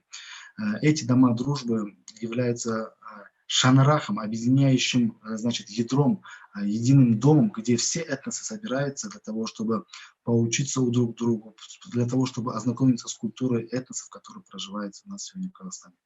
Надо отметить то, что в 2009 году был сформирован также научно-экспертный совет Ассамблеи народа Казахстана. Сегодня туда входит 52 ученых, из них 31 доктор и 12 кандидатов наук. Всего по республике также у нас функционируют научно-экспертные группы. 262 ученых вовлечены в деятельность Ассамблеи народа Казахстана, которые изучают медицинскую ситуацию у нас в Казахстане и потом дают рекомендации для исполнительных государственных органов для принятия определенных решений. Сегодня также хотел бы сказать то, что у нас функционирует ассоциация кафедр Ассамблеи народа Казахстана. Практически во всех вузах Казахстана открыты кафедры Ассамблеи народа Казахстана, где студентам преподаются занятия по духовному согласию, занятия по толерантности, по межэтническому согласию, общественному согласию и в целом по дружбе между этносами, которые проживают у нас сегодня в Казахстане. Я бы хотел сказать то, что сегодня также функционирует у нас научный депозитарий АНК, открытый в Национальной библиотеке. 1400 книг, они уже переведены в электронный формат. Вы также можете с ними ознакомиться в Национальной академической библиотеке. Эти книги также были написаны учеными при содействии кафедры Ассамблеи народа Казахстана. То есть данные, которые являются очень важными для того, чтобы работать именно по сохранению межэтнического согласия у нас в стране. Также я бы хотел сказать то, что у нас функционируют национальные театры. Вы знаете, нигде в стране нет такого, то, что есть корейский национальный театр, или же уйгурский национальный театр, или же, например, скажем, узбекский театр имеется у нас в Казахстане. Также имеется немецкий театр у нас в Казахстане. Это говорит о том, что даже до уровня театров были сформированы, условия для представителей различных этнических групп. Сегодня также выпускаются и газеты, сайты, работают телевидение. 52 этно-СМИ работают у нас в Казахстане. То есть на 52 различных площадках издается публикация этническая СМИ, то есть представителей различных этнических групп, которые на своих языках выпускают данные информационные материалы. Я бы хотел также сказать то, что одним из важных направлений работы Ассамблеи народа Казахстана является это развитие института медиации. Сегодня у нас функционирует 1 республиканский, 28 региональных советов медиации и 503 кабинета медиации на сегодняшний день функционируют. И я бы хотел сказать, что около 5000 человек, общественных деятелей, прошли, курсы подготовки медиаторов, и из них 1500 под эгидой Ассамблеи народа Казахстана сегодня работают как профессиональные медиаторы. Кроме того, у нас в республике... Хорошо, спасибо большое. Я думаю, что можно на тему АНК отдельную конференцию провести. Да, тогда я буду завершать. Завершая, я хочу процитировать слова председателя АНК Елбасы Нурсултана Абишевича Назарбаева, который на вчерашнем заседании Совета Ассамблеи народа Казахстана сказал, что за четверть века Ассамблея эволюционировала перешла из результативно-консультативно-совещательного органа в общенародную институцию со своими парламентскими представителями. Она воплотила в себе все лучшие характеристики универсальной структуры гражданского общества, внесла вклад в то, чтобы дружба, мир, спокойствие и доверие стали неотъемлемой частью общественной жизни Казахстана. Именно это стало стартовым условием для развития нашей независимости и становления нации. Пользуясь случаем, позвольте мне поздравить всех участников сегодняшней онлайн-конференции с 25-летием Ассамблеи народа Казахстана, а также с Международным днем толерантности. Желаю всему человечеству мирного неба над головой, крепкого здоровья и счастья в каждый дом. Назар қойып тыңдағандарыңыз үшін көп рахмет. Рахмет. Уважаемые участники, благодарю вас. Я бы хотел еще раз призвать всех выступать в рамках установленного регламента. И следующее слово я бы хотел предоставить доктору Назир Мухаммед Аят. Он представляет верховного имама Аль-Асхара из Каира. Еще раз хотел за теплый прием в Каире. Бисмиллахир-рахманир-рахим. Альхамдулиллах. Соответствующее соглашение между центром и университетом Аль-Асхар. Спасибо вам. Вам слово. Бисмиллахир-рахманир-рахим. Альхамдулиллахи раббил аламин. وأصلي وأسلم على المبعوث رحمة للعالمين سيدنا محمد وعلى آله وصحبه أجمعين وبعد. فباسم الأزهر الشريف تلكم المنارة التي يهتدي بنورها الداعون للتعايش السلمي بين البشر، أتقدم بخالص الشكر والتقدير لدولة كازاخستان بشكل عام ولمركز نور سلطان للحوار الذي رعى هذا المؤتمر رعاية كريمة، مقدرين ومثمنين هذا الدور الكبير الذي يعمل من خلاله لنشر الفهم الصحيح لحقائق الدين من خلال ترسيخ أسس التعاون والتعايش المشترك بين الناس والقضاء على أفكار التطرف والعنف وتحقيق استقرار الأوطان.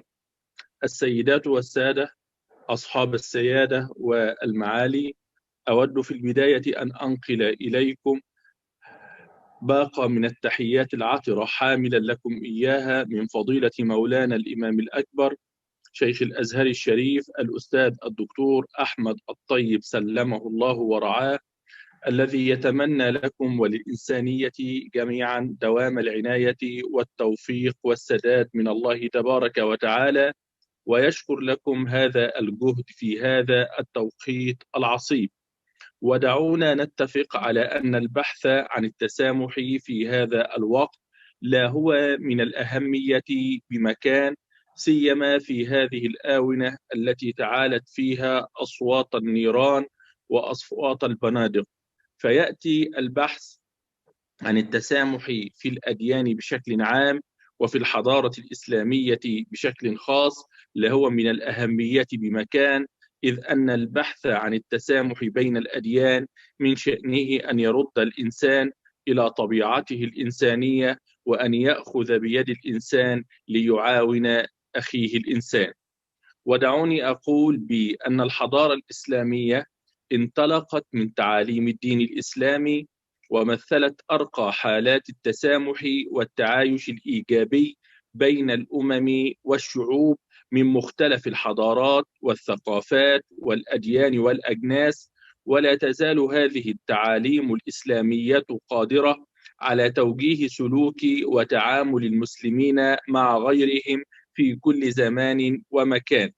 فالدين الإسلامي في مجمل أحكامه وتشريعاته دين وسطي يدعو إلى التسامح والاحترام المتبادل بين الأديان، مما يحقق الوحدة بين أبناء الوطن الواحد وبين أبناء البشرية جمعاء. كما تجسد التسامح في تعاليم الإسلام، حيث رسم الإسلام أسس الحياة الجديدة في المجتمع بأسره، فعمل على إزالة الفوارق بين الطبقات والطوائف فجعل مقياس التفاضل بين البشر هو العمل الصالح وقوام الحياة الاقتصادية، فحرم جميع أشكال المعاملات الجائرة والظالمة، واهتم بالجوانب العقلية ودعا إلى إعمال العقل والفكر، ورغب في التأمل والتدبر، ولم يقف عند هذا الحد بل تجاوز إلى الاهتمام إلى تنظيم الحياة الاجتماعية وتقوية الترابط الاجتماعي والشعور بالانتماء حتى تستقيم وتنتظم أحوال المجتمع. وتأكيدا على ذلك أتوقف على جملة من المظاهر التي يتضح من خلالها التسامح في الحضارة الإسلامية، من بينها أولا الاعتراف بالحرية للآخرين، ولا سيما الحرية الدينية المشروعة في الإسلام، في قول الله تبارك وتعالى: لا إكراه في الدين قد تبين الرشد من الغي، بل إن الإسلام أمرنا باحترام المعتقدات الدينية للآخرين، فقال تعالى: ولا تسبوا الذين يدعون من دون الله فيسبوا الله عدوا بغير علم، كذلك زينا لكل أمة عملهم ثم إلى ربهم مرجعهم فينبئهم بما كانوا يعملون. فلقد أعطى الإسلام لكل إنسان الحرية في اختيار الدين الذي يعتقده ويؤمن به دون إكراه أو إجبار، فلم يأمر الرسول صلى الله عليه وسلم والمسلمون من بعده أحدا باعتناق الإسلام جبرا أو قصرا. قال تعالى: ولو شاء ربك لآمن من في الأرض كلهم جميعا أفأنت تكره الناس حتى يكونوا مؤمنين. فالإسلام يعترف بصورة واضحة بوجود الآخر المخالف في العقيدة، والتأكيد على حقه في الاعتقاد والتصور، إذ الأصل أن يختار الناس عقيدتهم بمحض إرادتهم من غير إكراه مادي أو ضغط معنوي. ولقد صان الإسلام لغير المسلمين المعابد ورعى الشعائر، بل جعل القرآن من أسباب الإذن في القتال الحماية لحرية العبادة، وذلك في قوله تعالى: أذن للذين يقاتلون بأنهم ظلموا وإن الله على نصرهم لقدير، الذين أخرجوا من ديارهم بغير حق إلا أن يقولوا ربنا الله ولولا دفع الله الناس بعضهم ببعض لهدمت صوامع وبيع وصلوات ومساجد يذكر فيها اسم الله كثيرا. ثانيا التزام العدل مع الجميع حتى مع المخالفين، حيث بنى الإسلام علاقة متوازنة بين المسلمين وغير المسلمين من حيث الحقوق والواجبات القائمة على التسامح، فقال تعالى: إن الله يأمركم أن تؤدوا الأمانات إلى أهلها وإذا حكمتم بين الناس أن تحكموا بالعدل. فلم يشأ الإسلام أن يجعل الإسلام عائقا أو دافعا للظلم أو الخيانة، فقال تعالى: يا أيها الذين آمنوا كونوا قوامين لله شهداء بالقسط ولا يجرمنكم شنآن قوم على ألا تعدلوا اعدلوا هو أقرب للتقوى. ثالثا الدعوة إلى المحافظة على الدماء والأموال والأعراض، إذ مما لا شك فيه أن الأديان لا تأمر إلا بالخير والحق والصلاح، ولا تدعو إلا إلى البر والحب والرحمة والإحسان والتآخي بين الإنسان وأخيه الإنسان، ولا توصي إلا بالأمن والسلم والسلام، وما كانت يوما في حد ذاتها عائقا أمام التعايش والتعارف والتماسك والترابط، وأن ما يقال عنها إنما هو أقوال جائرة واتهامات زائفة. ولهذا نقول بأن الإسلام كواحد من هذه الأديان قد حرم التعدي قولا أو فعلا أو التعرض بأي أنواع الأذى للمسلمين أو غير المسلمين بغير حق. رابعا الدعوة إلى الالتزام بالتسامح في الدعوة إلى الله عز وجل، باعتبار أن القصد من الدين هو العمل على إصلاح حال الفرد في الأولى ونجاته في الآخرة، ولذا أمر الله تعالى قائلا: ادع إلى سبيل ربك بالحكمة والموعظة الحسنة وجادلهم بالتي هي أحسن. خامسا التأكيد على المساواة، حيث أكدت الشريعة الإسلامية على مساواة بينة قائمة بين الناس جميعا، لا فضل لإنسان على إنسان إلا بالتقوى والعمل الصالح. والإسلام ينظر إلى الاختلاف على أنه سنة كونية، وأن الاختلاف والتنوع مقبول في الدين الإسلامي. كما أكدت الشريعة الإسلامية المشروعية للاختلاف والتنوع، كما أكدت كذلك على احترام مبدأ الإنسانية، وعبر القرآن الكريم على ذلك في قوله ولقد كرمنا بني آدم. ومن حيث التشريع لم يغفل الإسلام هذه الكرامة، فأمر الله تبارك وتعالى بالإحسان في التعامل مع الإنسان لكونه إنسانا، والآيات في هذا كثيرة. أتوقف أمام قوله تعالى إن الله يأمركم أن تؤدوا الأمانات إلى أهلها. ولو أردنا أن نؤكد على ما قلناه بنماذج من الواقع لوجدنا أن هذه النماذج في الحضارة الإسلامية أكثر من أن تعد وأعظم من أن تحصى.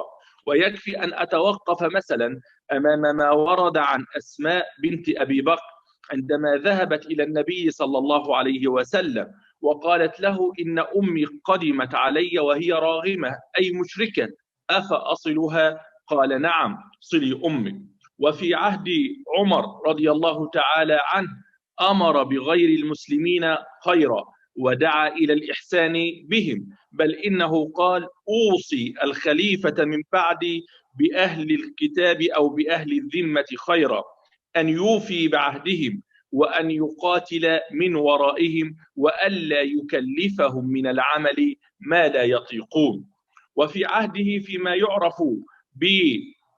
بهذه العهدة التي تعرف بالعهدة العمرية، ليس هذا فحسب، بل إن أحد رهبان النصارى في مصر شكى إلى الوالي أحمد ابن طولون والي مصر في ذلك الوقت أن أحدا من قواده عنفه واستولى على جانب من ماله، فما كان من هذا الوالي إلا أن أرسل إلى هذا القائد وعنفه وعزره وأمره بأن يرد ما أخذه من هذا الراهب، وقال له لو قلت أضعاف ما ذكرت لأمرته بأن يرد ذلك عليه. كل هذا يؤكد على أن الحضارة الإسلامية تقوم على التسامح والاحترام المتبادل بين الإنسان وأخيه الإنسان، لأن القاعدة التي تنطلق منها يا أيها الناس إنا خلقناكم من ذكر وأنثى وجعلناكم شعوبا وقبائل لتعارفوا إن أكرمكم عند الله أتقاكم، والمبدأ الذي تدعو إليه لكم دينكم ولي دين. وتأكيدا على هذا الأمر فإن الأزهر الشريف بجميع قطاعاته وبقيادة إمامه يؤصل لهذا الأمر إن في الداخل وإن في الخارج من خلال الجولات الخارجية التي أصلت لقضية التسامح والعمل على إبرازها واحترام معتقد الآخر وتفويض الأمر في النهاية إلى الله تبارك وتعالى، باعتبار أن الحساب إلى الله، لأن الأمر في البدء وفي المنتهى من الله وإلى الله. ليس هذا فحسب، بل إن مجمع البحوث الإسلامية وهو واحد من قطاعات الأزهر الشريف وبتوجيهات فضيلة الإمام الأكبر يعمل على هذه القضية في جوانب متعددة من خلال لجانه المتخصصة، اللجان الفقهية أو التفسيرية أو التي تتعلق بالعقيدة والفلسفة أو التي تتعلق بالسنة المباركة أو التي تتعلق بالتصوف أو التي تتعلق بالتربية والتعليم أو المتابعة. كل هذه اللجان تتعاون فيما بينها لبحث القضايا التي تجمع بين الإنسان وأخيه الإنسان، والتي تقرب ولا تبعد، والتي تقضي على الخلاف وعلى الشقاق. ليس هذا فحسب، بل إن كذلك من بين برامجه المركز الإعلامي الذي ليل نهار وهو يعرض لبعض الجوانب التي تبرز ثقافة التسامح وتؤصل لثقافة التسامح وتصحح المفاهيم المغلوطة التي يحاول البعض أن يروج لها من خلال الاتهام للأديان أو الأقوال الجائرة عنها أو القائمين على أمرها أو المنتسبين إليها. ليس هذا فحسب، بل إن هذا المجمع كذلك يقوم بتصحيح المفاهيم الفكرية من خلال الإصدارات العلمية التي تصدر كل فترة حول قضية معينة يراد منها التأكيد على أن الأزهر كمؤسسة علمية عالمية دعوية تقوم بدورها تجاه هذا الدين بشكل خاص وتجاه الإنسانية بشكل عام، وما الجهود التي تبذل من قبل قيادات الأزهر بقيادة فضيلة الإمام الأكبر ما هي إلا خير شاهد على ذلك. فما أحوجنا في هذا إلى تفعيل ثقافة التسامح والدعوة إليها والتأصيل لها والتأكيد على براءة الأديان من ثقافة العنف والتطرف والتشدد. مرة أخرى أشكر لدولة كازاخستان هذا الملتقى وهذا المؤتمر ولمركز الحوار بشكل خاص، كما أتقدم بخالص الشكر لفضيلة الإمام الأكبر الذي أنابني في إلقاء هذه الكلمة. أشكركم والسلام عليكم ورحمة الله وبركاته. Dr. Nazir Ayat, shukran al Jazeera. I think we have huge opportunity to strengthen our relationship. I'd like to use this unique opportunity and deliver my kind request to speed up all procedures to finalize our agreement between Nazarbayev Center and University. We can have this MOU till end of this year. This is my kind request.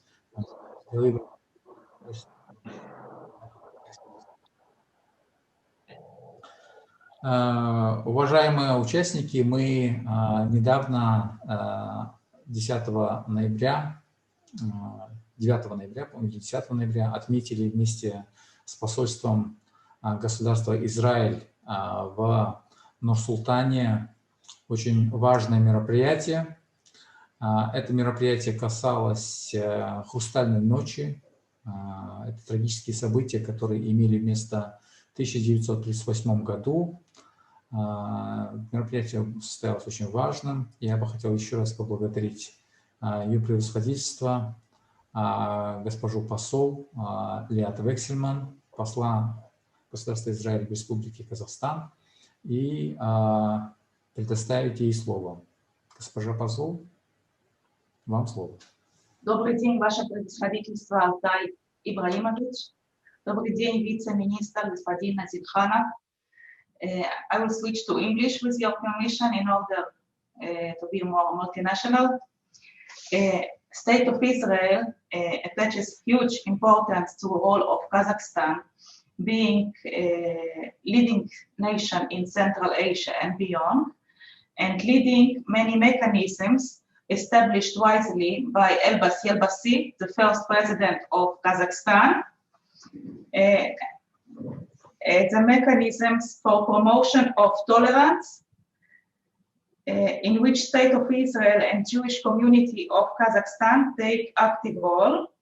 First of all, this is the Assembly of People of Kazakhstan, in comprising ethno-cultural associations and the House of Friendship, Dom Druzhby, in Kazakh, Dostik Oui, if I say correctly, all over the different regions of Kazakhstan. And the second mechanism is Forum of World Religions Leaders and representatives of different religions living in Israel, among them, of course, the chief rabbis, take participants every time there is this World Religious Forum, and they attach huge importance to those events. I believe it is important not to talk only about tolerance. We are mentioning here the Tolerance Day, 16th of November, very important day on the national level and also international level nowadays, as we have those hate crimes against different ethnicities and religions and minorities. But it is also important to talk about coexistence and inclusion. Inclusion means that different ethnicities and groups and religions are integral, important, vibrant part of the society. That meaning that take part in every aspect of the livelihood. And to talk about shortly about our country, Israel. State of Israel is a multicultural society. Tolerance and coexistence and inclusion is our core value. 20% of our population are non-Jewish. Arabs, it can be Muslims and Christians. And we have also Druze, Cherkess, and Bedouin ethnicities. When we talk about inclusion and tolerance, but more important about inclusion, we have had and we have now currently ambassadors, civil servants, judges in the Supreme Court, ministers, vice ministers of different ethnicities and different religions. For example, we had Christian Arab judge in the Supreme Court. We have Muslim or Druze ambassadors or ministers, and of course all other professions in healthcare system, educational system, high-tech if it's private sector, in the parliament are open, and we have active participation. I suppose you know that we have an Arab party, very active one in the parliament, and we have Arab, Druze, and other ethnicities in the main big national parties, taking part in the politics. Jerusalem, our capital, is sacred city for the three religions, Judaism, Islam, and Christianity. And our government is welcoming worshippers from all over the world to take part in different events. Now, unfortunately, we are having this important event in the Zoom platform, digital platform. I believe it's more pleasant and more efficient to have those events when we don't have the pandemics, as previously under the leadership of Nursultan Nazarbayev Center for Interfaith Dialogue and Ministry of Information and Social Integration. We had those events offline, not online. But to have an example for supporting different religions during pandemics, we had in a month of April, May lockdown and heavy restrictions of people entering our country, like in other places in the world due to pandemics of coronavirus. But we delivered in special flights holy fire from Jerusalem for celebration of Passover ceremonies around the world. So we make an effort to respect other religions and to do an effort to promote tolerance and coexistence and inclusion. Thank you very much, Your Excellency Altai Bulayev. Thank you very much, Marat Azilkhanov, for this interesting Zoom conference. And I was very pleased to hear voices from all over the world calling for coexistence and mentioning Jewish communities. Thank you very much. Rahmet. Shukran. Ваше председательство, господин посол. Тодараба. Тодараба. Уважаемые участники конференции, я искренне всем благодарен. У нас впервые сегодня на нашей платформе также участвует Иордания. Мы сейчас Ближний Восток потихоньку охватываем, Египет, Израиль. Теперь потихоньку переходим к Иордании. Королевский институт по межрелигиозным исследованиям через наше посольство Казахстана в Иордании также изъявила волю установления конструктивного сотрудничества с нашим центром. Мы очень благодарны, мы это ценим.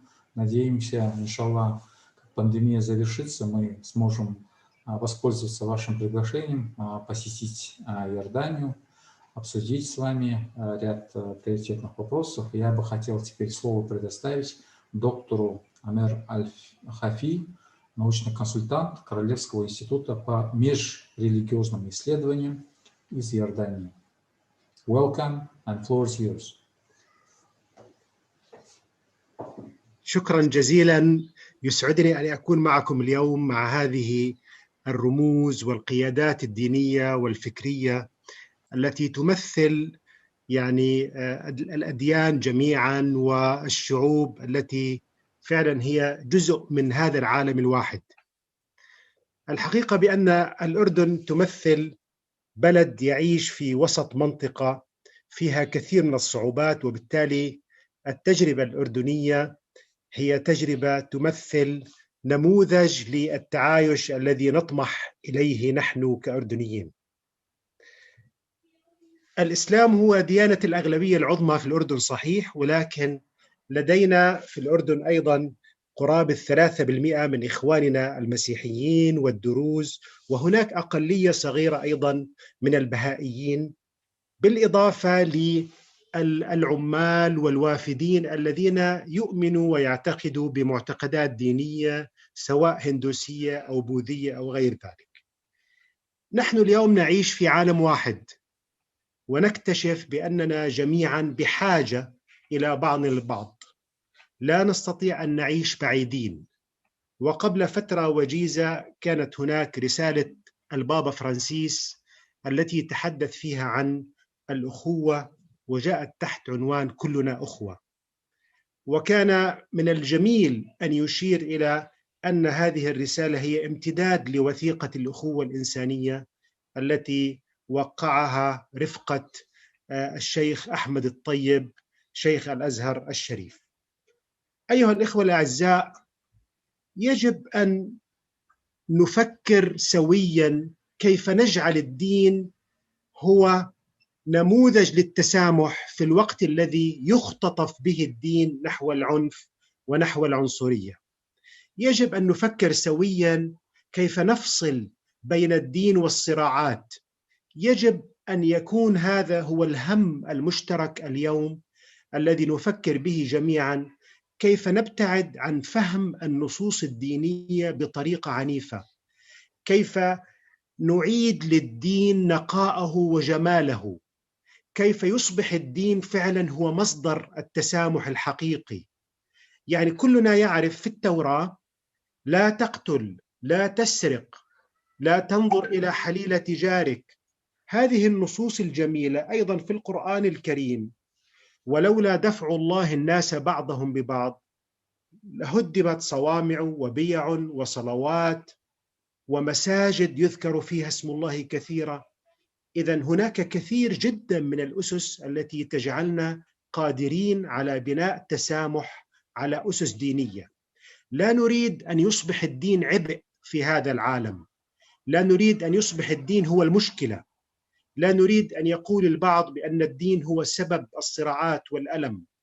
مهمتنا نحن كقيادات دينية أن نعيد لهذا الدين جماله، أن نعيد لموسى عليه السلام توراته، أن نعيد للمسيح عليه السلام إنجيله الجميل الذي يدعو إلى محبة أحبوا أعداءكم باركوا لاعنيكم، أن نعيد إلى القرآن رحمته، هذه الرسالة التي جاءت رحمة للعالمين.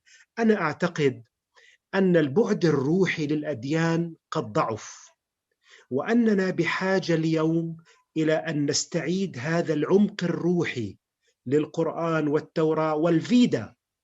الفيدا الكتاب المقدس في الهندوسية، البيتاكا في البوذية. هذه الكتب الدينية تحوي كنوز، ولكننا للأسف لم نعرف الأديان الأخرى. كيف نكون متسامحين ونحن نجهل بعضنا بعضا؟ كيف يمكن أن نتحدث عن التسامح والمسلم لا يعرف الهندوسية، والهندوسي لا يعرف اليهودية، والمسيحي لا يعرف السيخية؟ التسامح بحاجة إلى معرفة، التسامح بحاجة إلى سياسات معتدلة.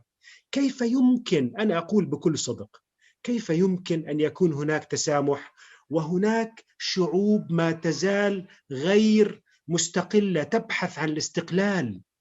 نحن بحاجة أن نحل القضية الفلسطينية من أجل التسامح في الشرق الأوسط. نحن بحاجة إلى حل عادل للقضية الفلسطينية. وأنا أنتهز هذه الفرصة وجود السفيرة الإسرائيلية هذه المعتدلة التي قالت كلام جميل. هي فرصة أختي الكريمة أن نعود لإيجاد حل عادل لمشكلاتنا، حتى لا نعطي للمتطرفين فرصة ليقودوا هم الشعوب. نريد أن نحل مشاكلنا السياسية باعتدال حتى لا نفتح الباب للتطرف. أتمنى من كل قلبي، الأردن عندها قرابة 5 مليون لاجئ، حوالي نصف سكان الأردن لاجئين من سوريا ومن فلسطين ومن العراق ومن اليمن ومن أنحاء العالم. نريد 70 أو 80% من اللاجئين في العالم هم من المسلمين، كلكم يعرف هذا الشيء. كيف يمكن أن نتحدث عن تسامح وهناك ملايين المشردين واللاجئين؟ إخواني الأعزاء، أتمنى من كل قلبي أن يوفق الله يعني هذا المركز الرائع. وأنا كنت الحقيقة شاركت قبل سنوات وأتيت إلى كازاخستان، أشعر بأن الدور الذي تقومون به دور رائع ومفيد، ونحن بحاجة أن ندعم كل إنسان لديه هذه الروح التسامحية. وشكرا لكم جميعا. شكرا الجزيرة. شكرا. I hope to see you in Oman or in Kazakhstan. I think we have fantastic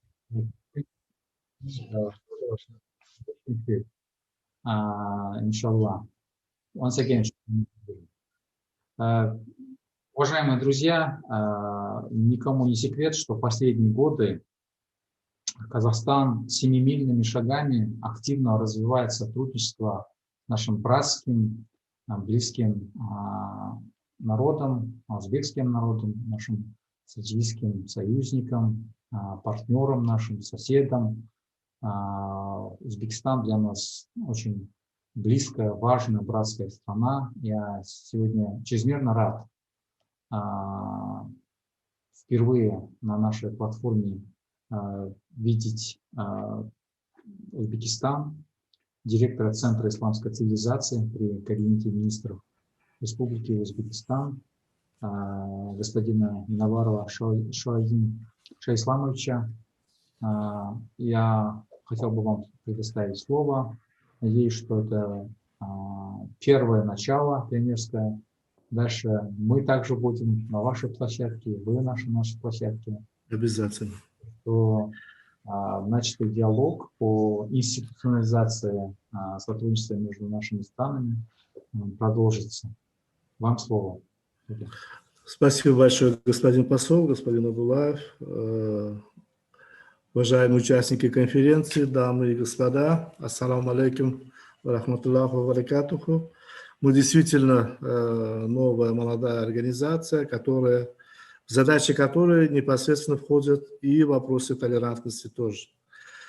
И сразу, прежде чем начать свое выступление, я хочу, во-первых, поблагодарить за теплые слова о наших взаимоотношениях между двумя, вы правильно сказали, братскими народами. Как наши руководители, так и народы очень близки. И я думаю, что все мы хотим, надеемся и будем работать в том направлении, чтобы эта дружба и сотрудничество углублялись больше. И сразу хотел бы от имени Центра исламской цивилизации предложить сотрудничество с вашим центром, а также с университетом Яссавик, которые тоже изучают великое наследие наших народов, потому что это наследие, как говорил наш президент, оно общее для наших народов, для всей Центральной Азии. Так что с большим удовольствием будем сотрудничать. Как в других республиках бывшего Союза СССР, для Узбекистана тоже характерна многонациональность и многоконфессиональность. Это обусловлено многими историческими факторами еще до периода, советского периода. И все это обуславливало, конечно, взаимную толерантность этих представителей разных национальностей и различных конфессий. Проживают более 130 национальностей. Я просто кратко скажу несколько статистических данных. Религиозных конфессий 16. У нас периодические издания появляются в 12 языках, 12 и радиоканалов на 7 языках. Национальных культурных центров 138. Так что все делается для того, чтобы все представители различных конфессий, различных национальностей чувствовали удовлетворенность своим положением. И это основа нашей внутренней политики. Но, к сожалению, как было сказано и вами, и остальными выступающими, Узбекистан, как и весь мир, обеспокоен некоторыми явлениями, которые все и больше угрожают международной обстановке, международной стабильности и миру. Еще большую обеспокоенность вызывает тот факт, что большая часть этих явлений связана с неправильным пониманием и толкованием религии, в том числе нашей святой, священной религии ислама, само название которого переводится, как все мы знаем, как мир и спасение. В этом плане большое значение имеет религиозное просвещение широких слоев общества, в особенности молодежи. Особую актуальность приобретает эта задача в условиях обществ, которые относительно недавно оставили свое атеистическое прошлое и возымели законное реальное право исповедовать свои религии. В целях воспитания у членов общества, в первую очередь у молодежи, я часто говорю это слово, как и в Казахстане, так и в Узбекистане, более половины общества – это молодежь. Она же является будущим наших стран. Узбекистан пользуется в том числе научно-духовным наследием наших великих предков, мыслителей, народов всей Центральной Азии. Еще в начале процессов исламизации великие мыслители, богословы, как имам Бухари, имам Термизи, имам Матуриди, Абулай Самарканди, Насафи и многие другие внесли огромный вклад в развитие исламских наук, тафсира, хадиса, каляма, фикха. Еще в X-XI веках они делали все, чтобы мусульмане были едины во взглядах, в понимании, толковании религии. Кроме богословия, великие мыслители Золотого века ислама внесли огромный вклад в развитие точных естественных наук, а также философии. Научные открытия и произведения Хорезми, Фергани, Авиценны, Беруни, Улугбека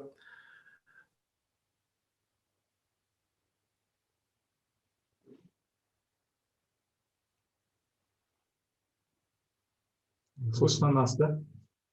Что-то связь прерывается?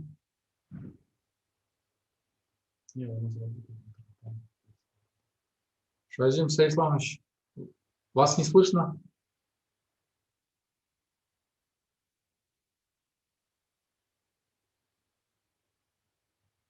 Вас не слышно. Ташкент. Солнечный Ташкент. Мы вас не слышим.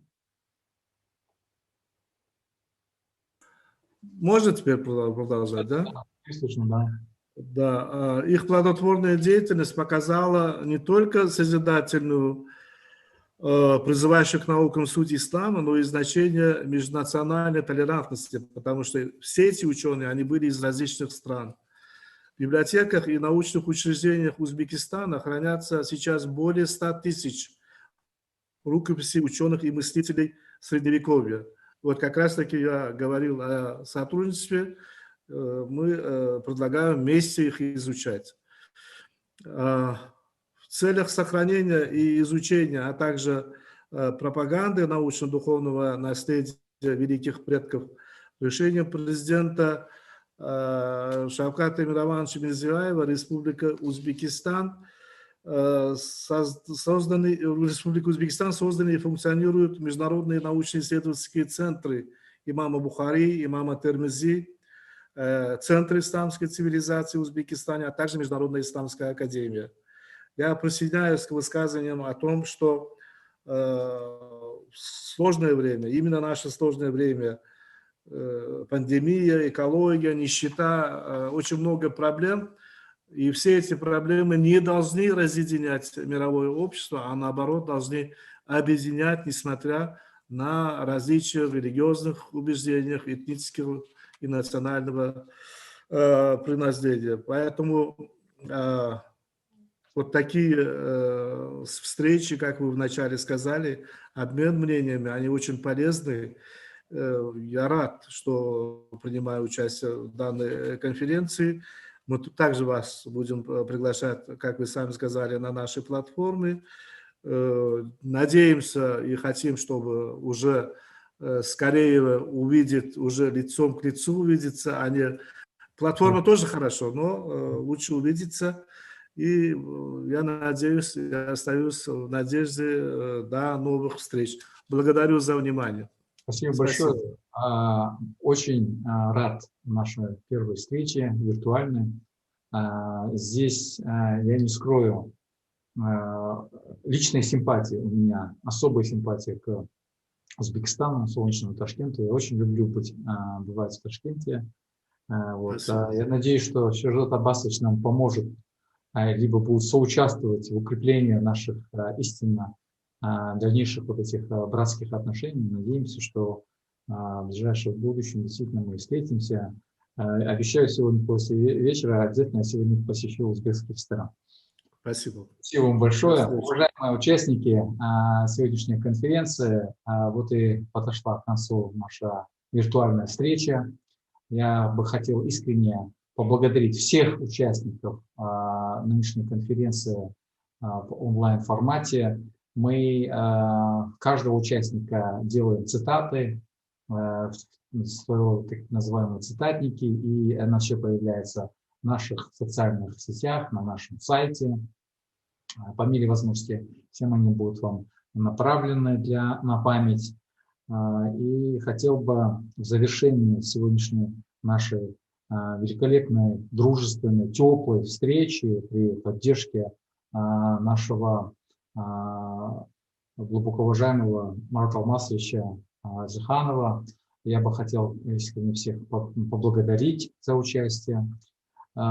Личный и профессиональный вклад каждого из вас в укрепление мира, толерантности и развитие именно межконфессионального диалога. В этом году весь Казахстан, казахский народ широко в международном плане отмечает 175-летие великого мыслителя, философа, поэта, нашего современника, можно сказать, великого Абая.